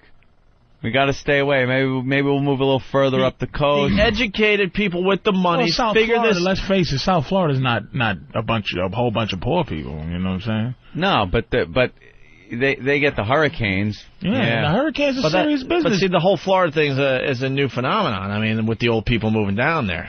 Well, what, 30 years? Not much more than that, but I'm talking about this other shit. Our ancestors, people that we have no idea what their names are in our own families, figured this stuff out. Fires, man. Fires always are burning up some rich people, and mudslides is always it's rich people dealing with mudslides. That's California. California with the earthquakes and the mudslides. There's really nowhere you can go. You might as well abandon the state. Yeah, but then that comes down to people just saying, I know the risk, but man, look at the view. Fuck it. Beautiful. I'm gonna go for this. I'm talking about as a whole society. They decided not to build New York City in the middle of Tornado Alley. They knew it just would never work. New York City has a day after tomorrow coming very soon. What? One of those gigantic tidal waves is on the way here. Ice Age tidal wave thing. Shut up. As soon as the Canary Islands fall in the ocean. Yeah, exactly. I watched that shit. It's on the way here, man. The butterfly flaps his wings over Africa. And the side of the Canary Mountains the Canary Islands are gonna fall in the ocean. Make it a tsunami. And it's gonna be a giant tsunami. We even figured out all the risks a long time ago. Yeah, that may happen, but come on, stop. And we're on the fault line. Stop. New York City's on the fault line. Yeah, but those 113th and between 113th when was the last time and 46th Street there's a fault line? When was the last time you felt a shake, rattle, and roll? Earthquake. Every once in a while you wake up and say, "Hey, we had an earthquake last night." Really? Did you feel it? No. Feel a thing. Some dopey broad in the middle of some suburb felt it. We got something natural, something coming. 18 feet of snow. Something delicious is going to happen. Unnatural shit. Yeah, but we figured it all out. We figured out the odds. We don't live in where it snows like a mother and all that. And I'm happy about that. A long time ago, we started paying attention, going, all right, well, wanted a little warmer. We get fucking 767s. That's what we get. But the weather was a lot different, man. There's a lot of things happening. Industry causes a lot of bad weather, man. Like, you know, there's hurricane. There's been 26 Category 12s. Since like August. There's only been one Category like 5 ever before. Can't that the shit 6 just this year. happen? It just happened. Can't it just happen? It's the world. Do you know back in the 30s, the world's getting pissed off, man. Back in the 30s and 40s, this country was pumping out more goddamn coal. There was like a constant layer of smoke over the country. We've actually cleaned our shit up. Yeah, and we really did. Yeah. Back in the old days. And we just notice more now because of 20 smokestacks. When was the last time you drove around and just saw black smoke billowing out of smokestacks as like chang, chang as Model Ts are flying out of a factory. Chang, chang, that makes a good point. We have cleaned up our shit pretty good. We're getting fucking there. clean. We haven't cleaned it up. Clean that shit up. It's this around-the-clock news and stuff. We're just paying more attention. Anthony brought up a good point a few weeks back saying, hey, there was a time hurricanes and tornadoes and all this shit happened.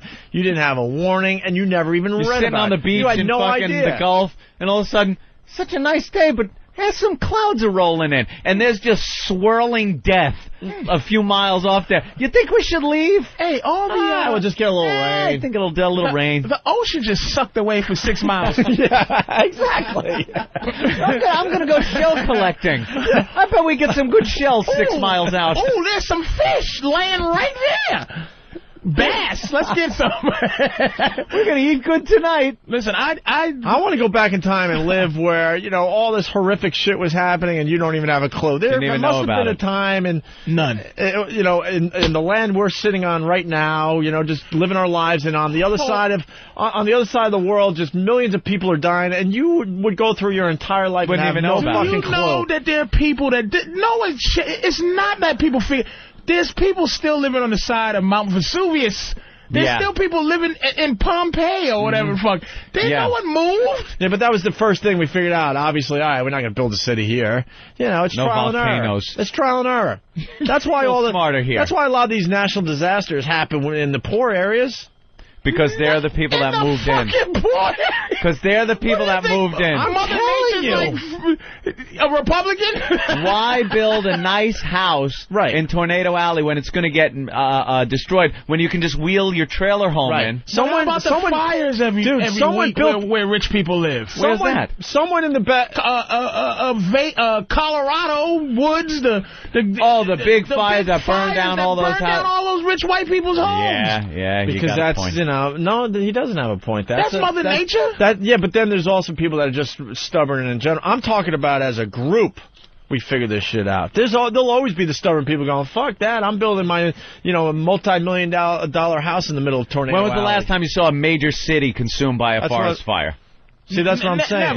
That shit don't happen because they say we're not going to build it there because that's where the fires happen. But you'll get like, I'm going to build my mansion right here on this hill. Right. So what made the people build New Orleans where they built it? Black people didn't build New Orleans, but it was a great port city. So wherever the port cities were, that's where cities would pop up. But to not just make it a port city and then build around it, live there, people should have stayed fucking back.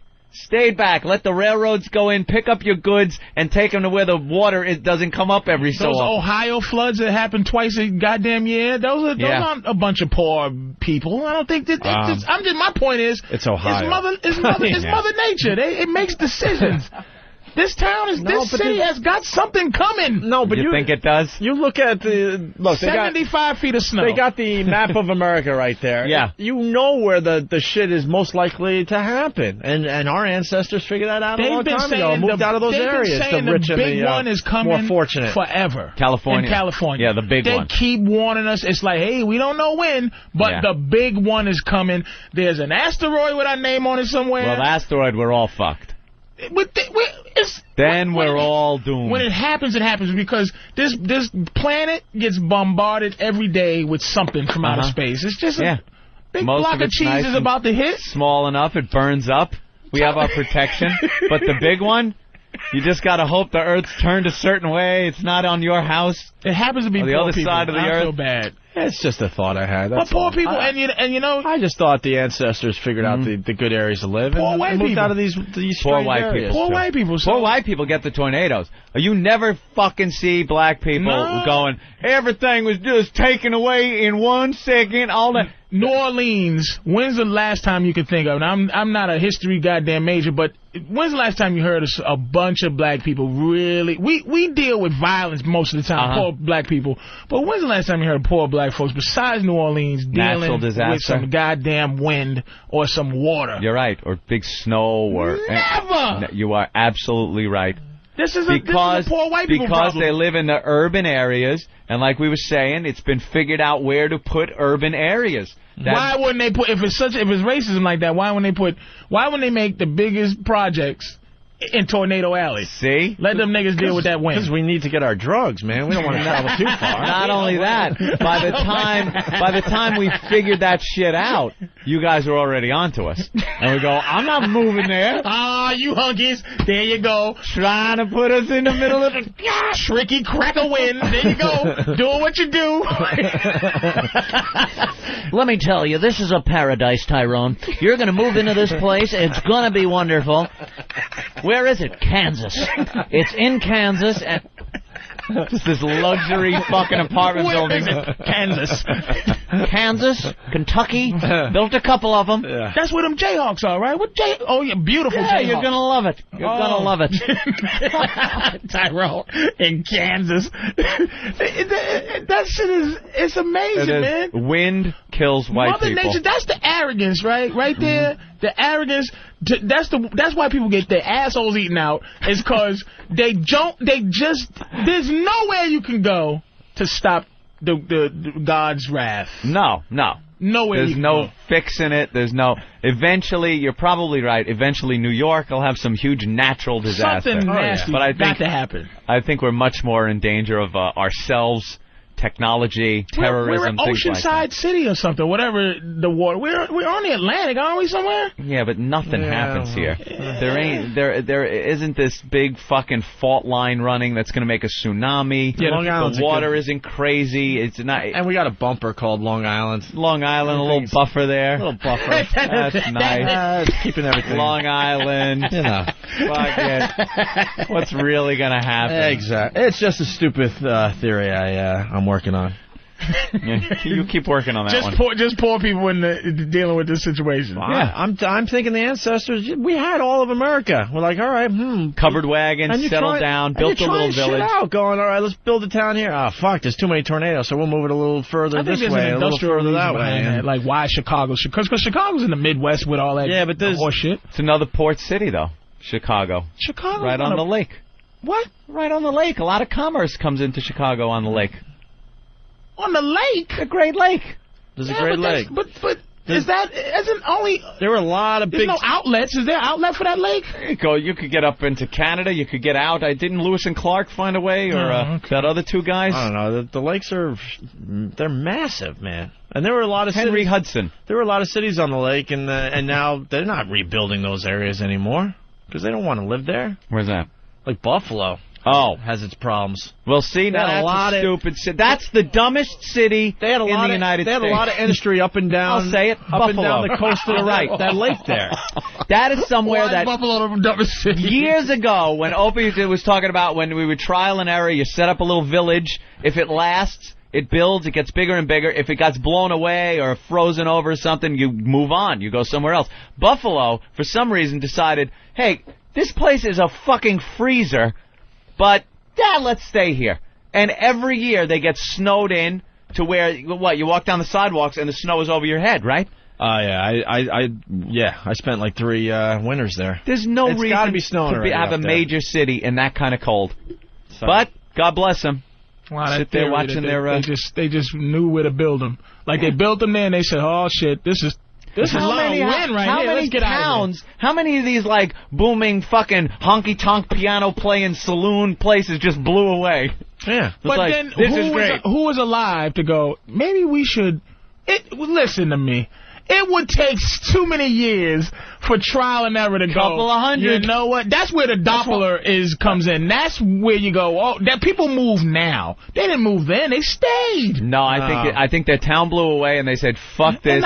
Pack up the wagon. Yeah. We're going." Yeah, we're gonna. And then they'd hook up somewhere else. We're gonna move to higher ground or what have they talk to some people and go, "Did your town ever blow away here?" And they go, "No." All right, we'll build. Then they lick their index finger and go, "Okay, this feels okay here. All right, the finger 5,000. The finger 5,000. This took hundreds of years, and I think we're still trying to figure that out. Still trying to figure Definitely. it out. Yeah. Definitely.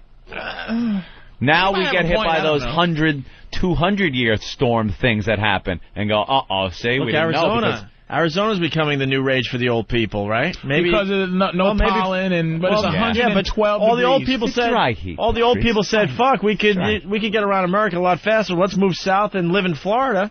Right? But now maybe they're starting to figure out it wasn't the greatest idea after all, and now they're trying out Arizona. It's happening as we speak. It's 10,000 degrees. People, you can't escape it. It's happening as we speak, but in general, I think our ancestors figured this shit out. I like dealing with the snow. I'll take the snow.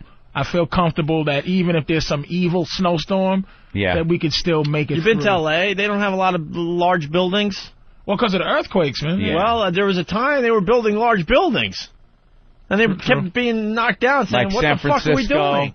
True. San Francisco had to be knocked down a few times before they realized you can't just. But why didn't they realize get out of there? See, that's going to your thing. Okay, I think why not? Let's get the hell out of here. It was later on, and they started looking at it and going, This is a great place. We can beat this shit. Yeah. Now let's start putting shock absorbers in the building. We are pompous and stuff. We can beat this shit. We can beat this shit. Yeah. So we'll just build shorter buildings. Shorter buildings. And that's our problem. We can beat this. You might as well just live as best you can. But everyone jokes about Tornado Alley and, why don't they leave? It's just poor people. They're just... that can't just go. Where else are they going to go? That's what they got. That's it for them. You just can't just get up and go when you're poor. And if you don't have a big extended family somewhere, where are you going to go? I'm just, you know what? I think I'm going to go on to New York. Let's rustle up the horses and ride out of... Jed, pack up the car. We're going to New York. What businessman that owns a big company is going to take the chance to build like a huge Walmart in the middle of Tornado Alley? Seriously. Well, there are a few of those, but... Well, you think, okay, let's take it when they finish building the new World Trade Center, right? Yeah. Are business people going to still rent office space in there? Yeah, because just like San Francisco thought they had the earthquakes figured out and fixed it, we can fix it. Yeah. Now we got defenses in place. Odds are it's going to be very hard for them to get a hold of a few fucking passenger jet airlines these days. Very hard for them to pull that off again. That's a one-time deal. Let's say hi to Jim in Colorado. Jim? Oh, hey, how's it going there? I was just calling to say that most of our cities and stuff like Boston and Chicago were Indian villages. Yeah, the Indians and they've been here for quite some time. They had a few hundred years themselves to figure out where to live. Yeah, that's right. And then we killed them with killed those motherfuckers. I'm glad he said that. That's funny. And we murdered them all, took their land because they said, "Damn, these Indians are living pretty damn good." They did all the work for us, and then we swept in and said, "Yeah, this is a good place to live." Here. Winter, no buffalo come. No, build 'em here. Big wind sent down to destroy planes. We live... Oh, so you're saying here's cool? Yes, here, good place. All right. Thank you.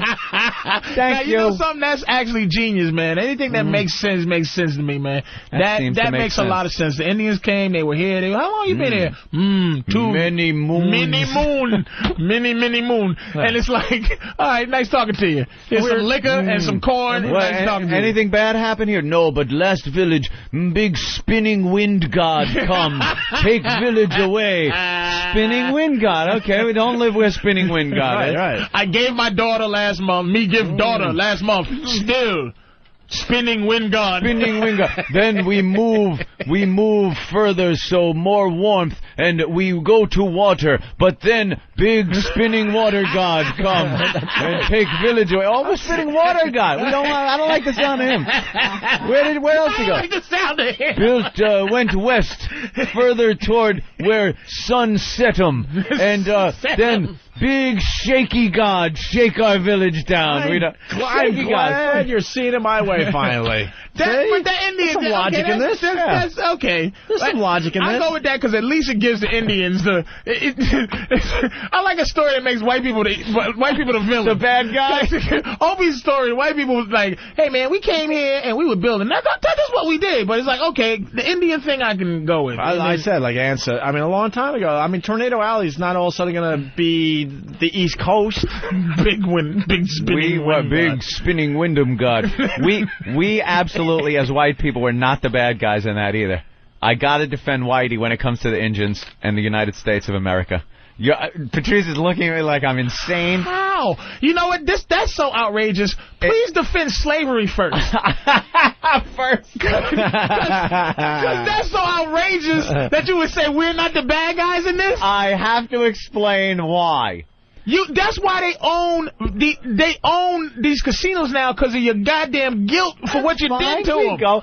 That's not guilt. That's them finally coming around and saying, let's assimilate and find out how to make some money off of these white people. No, that's like because they said, okay, listen, this is what we fucked you over so bad. Mm-hmm. We're going to give you this land, and we're not going to. Our government has nothing to do with what you do. So they got smart and built fucking casinos, and they can't tax them. Right. They can't do all of that shit. It was classic. We're sorry for what we did. Right, because we'd have absolutely been able to say we're going to tax you, we're going to do this, and go fuck yourself. What are you going to do about it? Right, man, it's guilt. But in the beginning here, I'm talking when we first came over, as a race of explorers and conquerors. Criminals! Well, no. You know what? It's a different time now. Let me ask you something. It sure is. You ever play Monopoly? You ever play Monopoly? Yes. Doesn't your strategy change from the beginning of the game to the middle to the end of the game? Yes. The beginning of the game of what I call civilization on Earth. Okay. I call it the beginning of imperialism myself. It was different. You went somewhere. If you were stronger than who was there, you took their shit. If someone else was stronger than you, they took your shit. Up until a certain point when we started figuring out maybe this isn't right now because of the times we're living in. But at the beginning, it was all a matter of coming over, kicking ass, and taking the property. Conquering. The beginning of Monopoly. What do you do? Click, click, click. Move your dog, move your thimble, buy. Buy it. I'm buying. I'm buying this. I'll buy that. Everything you land on, you buy. Then once you have the shit, now you start negotiating. I'll trade you Park Place for all the yellows. But how do you trade what you took? It's the beginning of the game. Yeah. You're a conqueror. You're leaving your nation, going to some unknown land. That was the time. If they can't hold their shit. The criminals came from England with muskets. Criminals? And pellet ball these poor people who all they had to do was relax. They didn't know turkey. They could have come here, and there could have been 50-foot giants with laser beam eyes and kicked their fucking ass. The balls they had to come over here, not knowing who was over here. You motherfucker. It was their luck that there was some fucking travoid dragon not invented the wheel yet, motherfuckers. You know what, Anthony? Massa Johnson was an adventurer. I just realized that. It was a stroke of luck that there were people that hadn't even invented the wheel yet that was sitting here hunting, living off the land, that we could come here and kick their ass and take their shit. But that's not a defense for it. Is absolutely. That is what was happening in the world back then. It was the norm. That is absolutely, it was accepted behavior in this world. So now it's not accepted behavior. Right, the game changed. So, but we still embrace the what you're saying, how we got it, that this country knows it was wrong, but you still embrace what you did. You realize the ideology is wrong, but you still embrace what you did. I do. It wasn't wrong. A lot of people don't. It's not a popular ideology to have. I embrace it. Give it back to the Indians. I look at it like it wasn't wrong for the time. No, you hopped on ships. That's all the rage, conquering. It was conquer. That's what people did back then. What are you doing? I'm an explorer. I'm a conqueror. Yeah. That was pretty much it. When you look back now, it looks a little ugly, sure, but at the time it wasn't wrong. Balls you had to hop on a wooden ship. Take a couple of months to cross an ocean. Why? When you was relaxing in Spain. Because you needed more land. To send your people where? To kick some ass, to be the top dog. But there was never immigration till 1900. The criminals.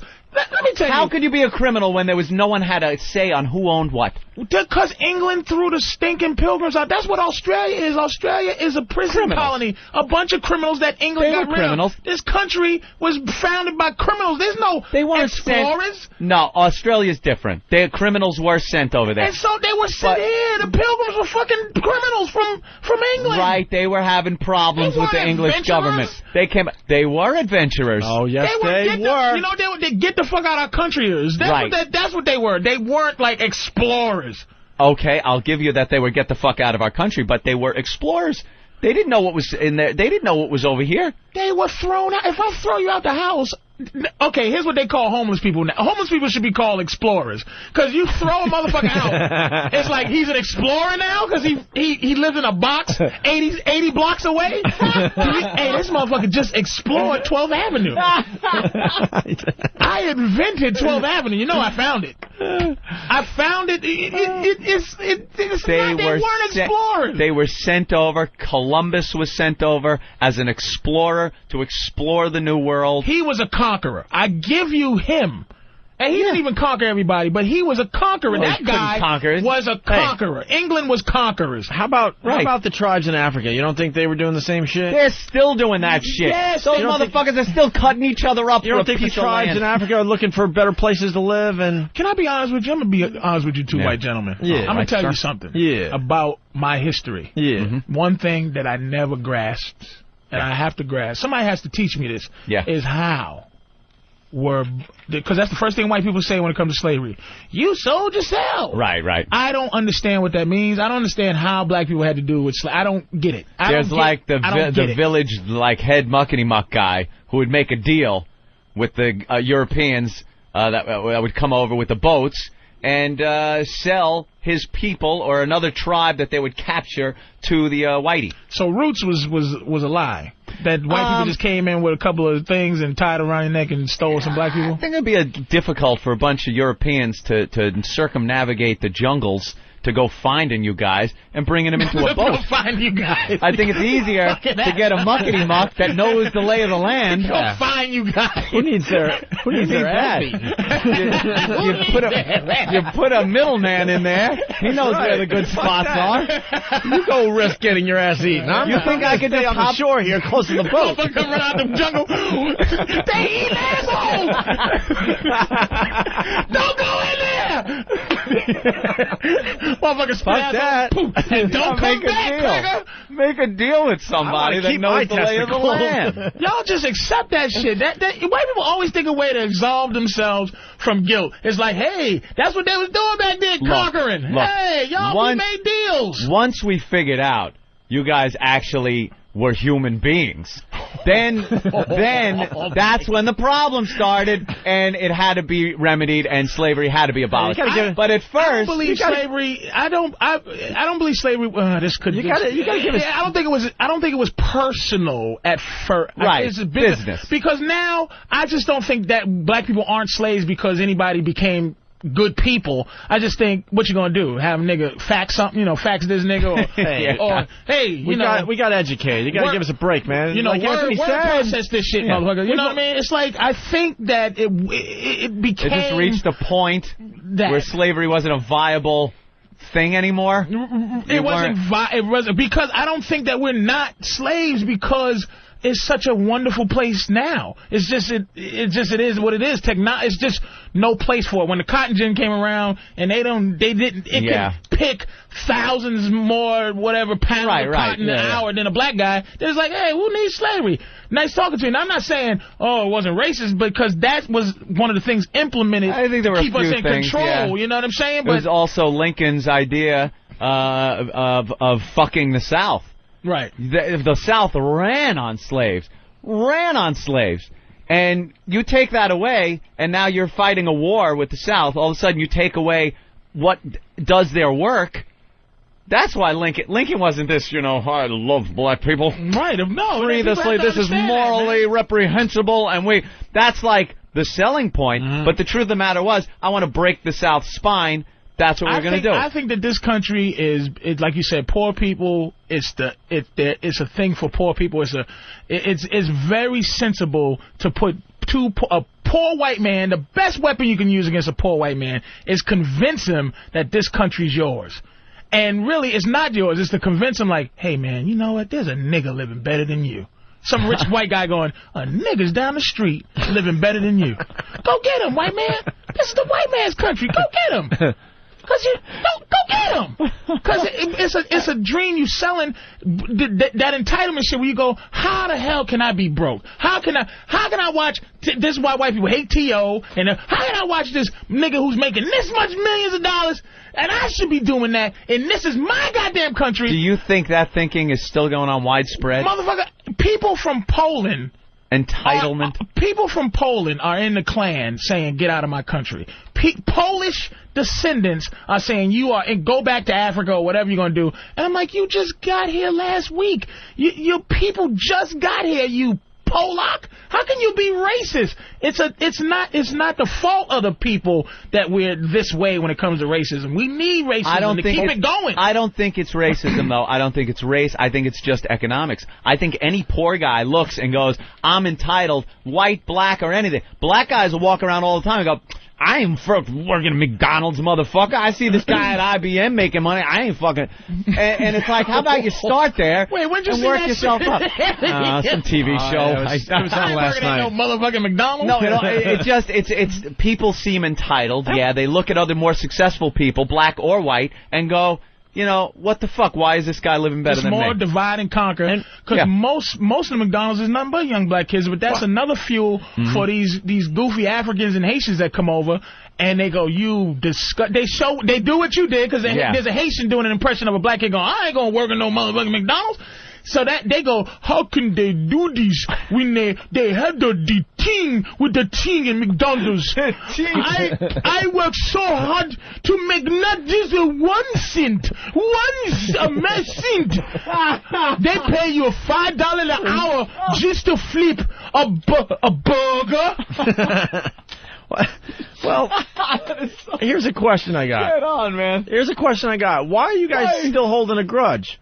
What? We have to. Why? I'm going to tell you why. We turned you on to America. You know what? Let me tell you what. This is a great place. Let me tell you what. Wouldn't be here if it wasn't America. for us. Ready? Jesus. Ready? Here is the problem. All right. And we had nothing to do with this shit, but you take it out on us. But you take whiteness. Mm-hmm. Whiteness and blackness. This is another thing. We have that color thing that black people took black. Like I said, I'm half Bayesian. Like, I'm really not from slavery. For real. Like, my family, it doesn't go back that far. Mm-hmm. But I take slavery. You take whiteness. You know what I'm saying? Right. When you have a personal history. You're not a colonial white guy who owned a slave. You're Irish, right? No. What are you? I'm a mutt. Then you're not, I'm a little bit Italian. That black people have. Ready? Here's the fucking problem. Mm-hmm. The reason why it seems that Jews, right, have moved on from the Holocaust, meaning the Holocaust is a separate entity from their existence. They go, this is a part of our history, but they done moved on. Never to be forgotten. Never to be forgotten. But they will still do business with a smile with Mercedes-Benz. Exactly. Yeah. But what happened with black folks? Here's the problem. I said this years ago. We do not have a Hitler. We do not have a group that we can go, like white people are Hitler. We have a color that we just don't like white people because that's the mustache y'all got. The white skin is the Hitler mustache. There's no finality for us. It's just like, okay, you free, nigga. Can we have, like, this guy, John Skimpenbrook, who started slavery? We don't even have we don't have the originator of slavery. We had a picture of the motherfucker. No closure. No closure. You need the guy. We need something to go, hey, America is great, but you got to still be... You need a guy that can be put up on a dartboard. That we can go, okay, white person, I don't have to dislike you just because you're white. I can dislike... Hitler face over here. Right. You need a symbol. Jews have Hitler. And about 8 other motherfuckers you can name by name. Himmler, Heimlich, Mengele. They got watch a that bunch Heimlich maneuver. That's when they sweep around the outside. Is it Heydrich? Not Heimlich. Heydrich. Whatever. Heinrich. Where would your people be if it wasn't for slavery? Would you have come over to America under your terms? We would be in Africa, not comparing our existence to anything. We would be like, we'd be in Africa living how we live. But there would be no, damn, I wish I was over there with them white people and Indians. We would just be living how we live. Who the hell knows how we be living? There would probably also be immigration. People coming over here, being successful. We would probably went to without England. any of that. Right. Which is what they're doing now. England is dealing with Africans now. That's why there's racism in Ireland now. Yeah. Because there wasn't because there was no blacks there. Now there's blacks there and they're like, who are you motherfuckers? But they need blacks to come over and work. They're growing like that. Yeah. So I'm saying that's what our anger is. Our anger is we just free and now we just live with you. Like, hey, how you doing? We don't bother with you guys anymore. It's all about the Arabs. Jews, they don't look. Jews have a way to not. Arabs are the new niggas. That's why I'm so happy that they're how they are right now. Now we got somebody else. Somebody else that a black person can know what it's like to be a racist. White and black alike can just not stand somebody. Cannot really like Arabs hate together. See, this might help us all out. Come on, let's hold hands. Thank you, terrorists. Hold hands. Kumbaya. Let's go. Come on. Let's sing We Shall Overcome. Thank you, terrorists, so much. Because I know how to be racist. They united. Now it's all about the... I saw your HBO special. Dibble, dabble, dibble. Yeah. Now it's all dibble, dibble, dibble, dibble. It's all about them now, right? That's for them doctors, man. The goddamn doctors. Ibble, dabble, fat. Ibble, dabble, pills. Just coming over here arrogant because they come over here and they become doctors and they think that I ain't shit because I ain't a doctor. Yeah. You had the opportunity to ibble double be a ibble double. Ibble double doctor, ibble double pills. There are a lot of like Indian doctors. Because they think you ain't shit when you come over here and you don't take advantage of what this country has to offer. Fuck you, Asians, you foreigners. 15 of them living in one room. They're working like 80 hours a day and people respect that work ethic. Ugh. Yeah. I hate that. I work hard to be lazy. I hate the fact that they're behind the cashiers. No personality whatsoever. I feel sorry for your mother. What you say? What? I love that scene, man. He keeps playing the tape for his friends. What you say? I feel sorry for your mother. For your mother. You know what? Go get the tape, bitch. We didn't even get to Tyra Banks and her stuttering show. We love the Tyra Banks show. Yeah. It's very easy to goof on. We didn't get to the trading spouses broad, the psycho-religious woman. We might be able to play a couple clips of this, because part 2's tonight. Part 1 was last week. Yeah. This trading spouses show is amazing. She's certifiably insane. I used to watch this show a lot, and it seemed like they kind of really tried to get extreme with it. They would take a wife from one family and put them in another household. Yeah. And vice versa. So she'd have to live as the wife and mother at a whole other house. And it started getting a little odd. Like they would put a black woman with a white family. So you'd be like, all right, that's kind of cool. You know, cultures colliding a little here. And then they put like this pacifist woman with a family that has somebody over in the war. And they'd put some animal rights activist with some guy, a family from Louisiana or something that had chopped off alligator heads in the backyards. So they were really trying to push things. And now they came up with this woman who's a religious nut, a Christian woman, and put her with a very open family as far as their religion goes and their beliefs and things. Agnostics. Yeah, they'd have no problem fucking with a Ouija board and things like that. And this woman is just so strictly Christian, she freaks out. Yeah, let's get to the audio because we're running out of show. They say that nobody's happy unless I am happy. That's hitting the spots. That I am what controls the whole house. I am a queen. It seems to be the consensus, so I guess I'll have to give in and say that that's true. I need my back popped. As long as she gets her way, she's happy. It's better if I just try to work with her and do the things that she wants. Pop it, pop it, pop it, pop it. Oh, it's so good. I love my husband. What I appreciate is how passive Barry is and how much he does. Abigail just dropped a glass on the front porch there. If you don't mind getting that, I'd appreciate it. I'm kind of the handyman. I'm the pool boy. I'm the yard boy. Trash and stuff. That's pretty much for Dad to do. All right. So they're setting it up there. So the psycho-religious woman, now she's talking to God in this clip. Oh, Lord, thank you. I felt you last night. I can hear God. I'm constantly talking to God. Ooh, I forgot something, Lord. And he talks as much as I do. One more thing, Lord. Help me make some Cajun food that everyone will like. If you don't believe that God died on the cross and he's our Savior, Lord Jesus, thank you for gathering us all here today. That bothers me. All right. We're rushing through this. We'll have to wait for tomorrow. I want her screamy clips. I know. She loses her mind. The blows up on new spouse's radio show? I don't know. Let's try this one. I think this was the one. Fan would know. Was this the clip then? Yeah, the last two if we have want time. loony clips. All right, here we go. Well, she doesn't get fully loony till tonight. Yeah, I know, but I've heard some Tonight's loony part clips. 2. Yeah. Find me a church. I've done everything everybody else wants to do. Find me a church to go to. I need peace in my heart. I need it now. Bring me. I didn't know what to do. She's a little bit far out of control. I'm a little bit confused by all that. I'm not fence riding. I'm taking a stand here. I will not go to anything else. I don't want psychology. I don't want anything to do with sanity. This is a test. This is a God test. I feel like I've just opened a window that I just really did not want to open. I feel like I need prayer. I feel so uneasy and I'm so alone. I feel under attack, a spiritual attack. I have to stand on the ground. Holy crap. She is so fucked by religion. She is like addicted to religion. She has to get to a church.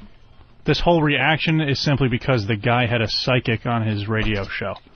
Oh, really? She thought that was so ungodly that she had to freak out and leave. I certainly don't think she's going to be trading houses with any of us, Opie. No. On this radio show. So what's the thing where they have to deal with this lady?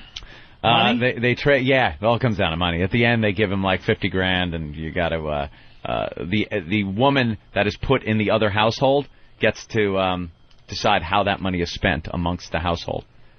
So this crazy woman is probably going to be like, crosses, just buy 1,000 crosses. That's what I'm saying. It's put like, them all over. Get out of here. It's going to be a wacky reality show. There's no benefit twist. to the money. Get the fuck out of here. Yeah, then get out. Creepy. Part 2's tonight. We're only touching the surface on this one.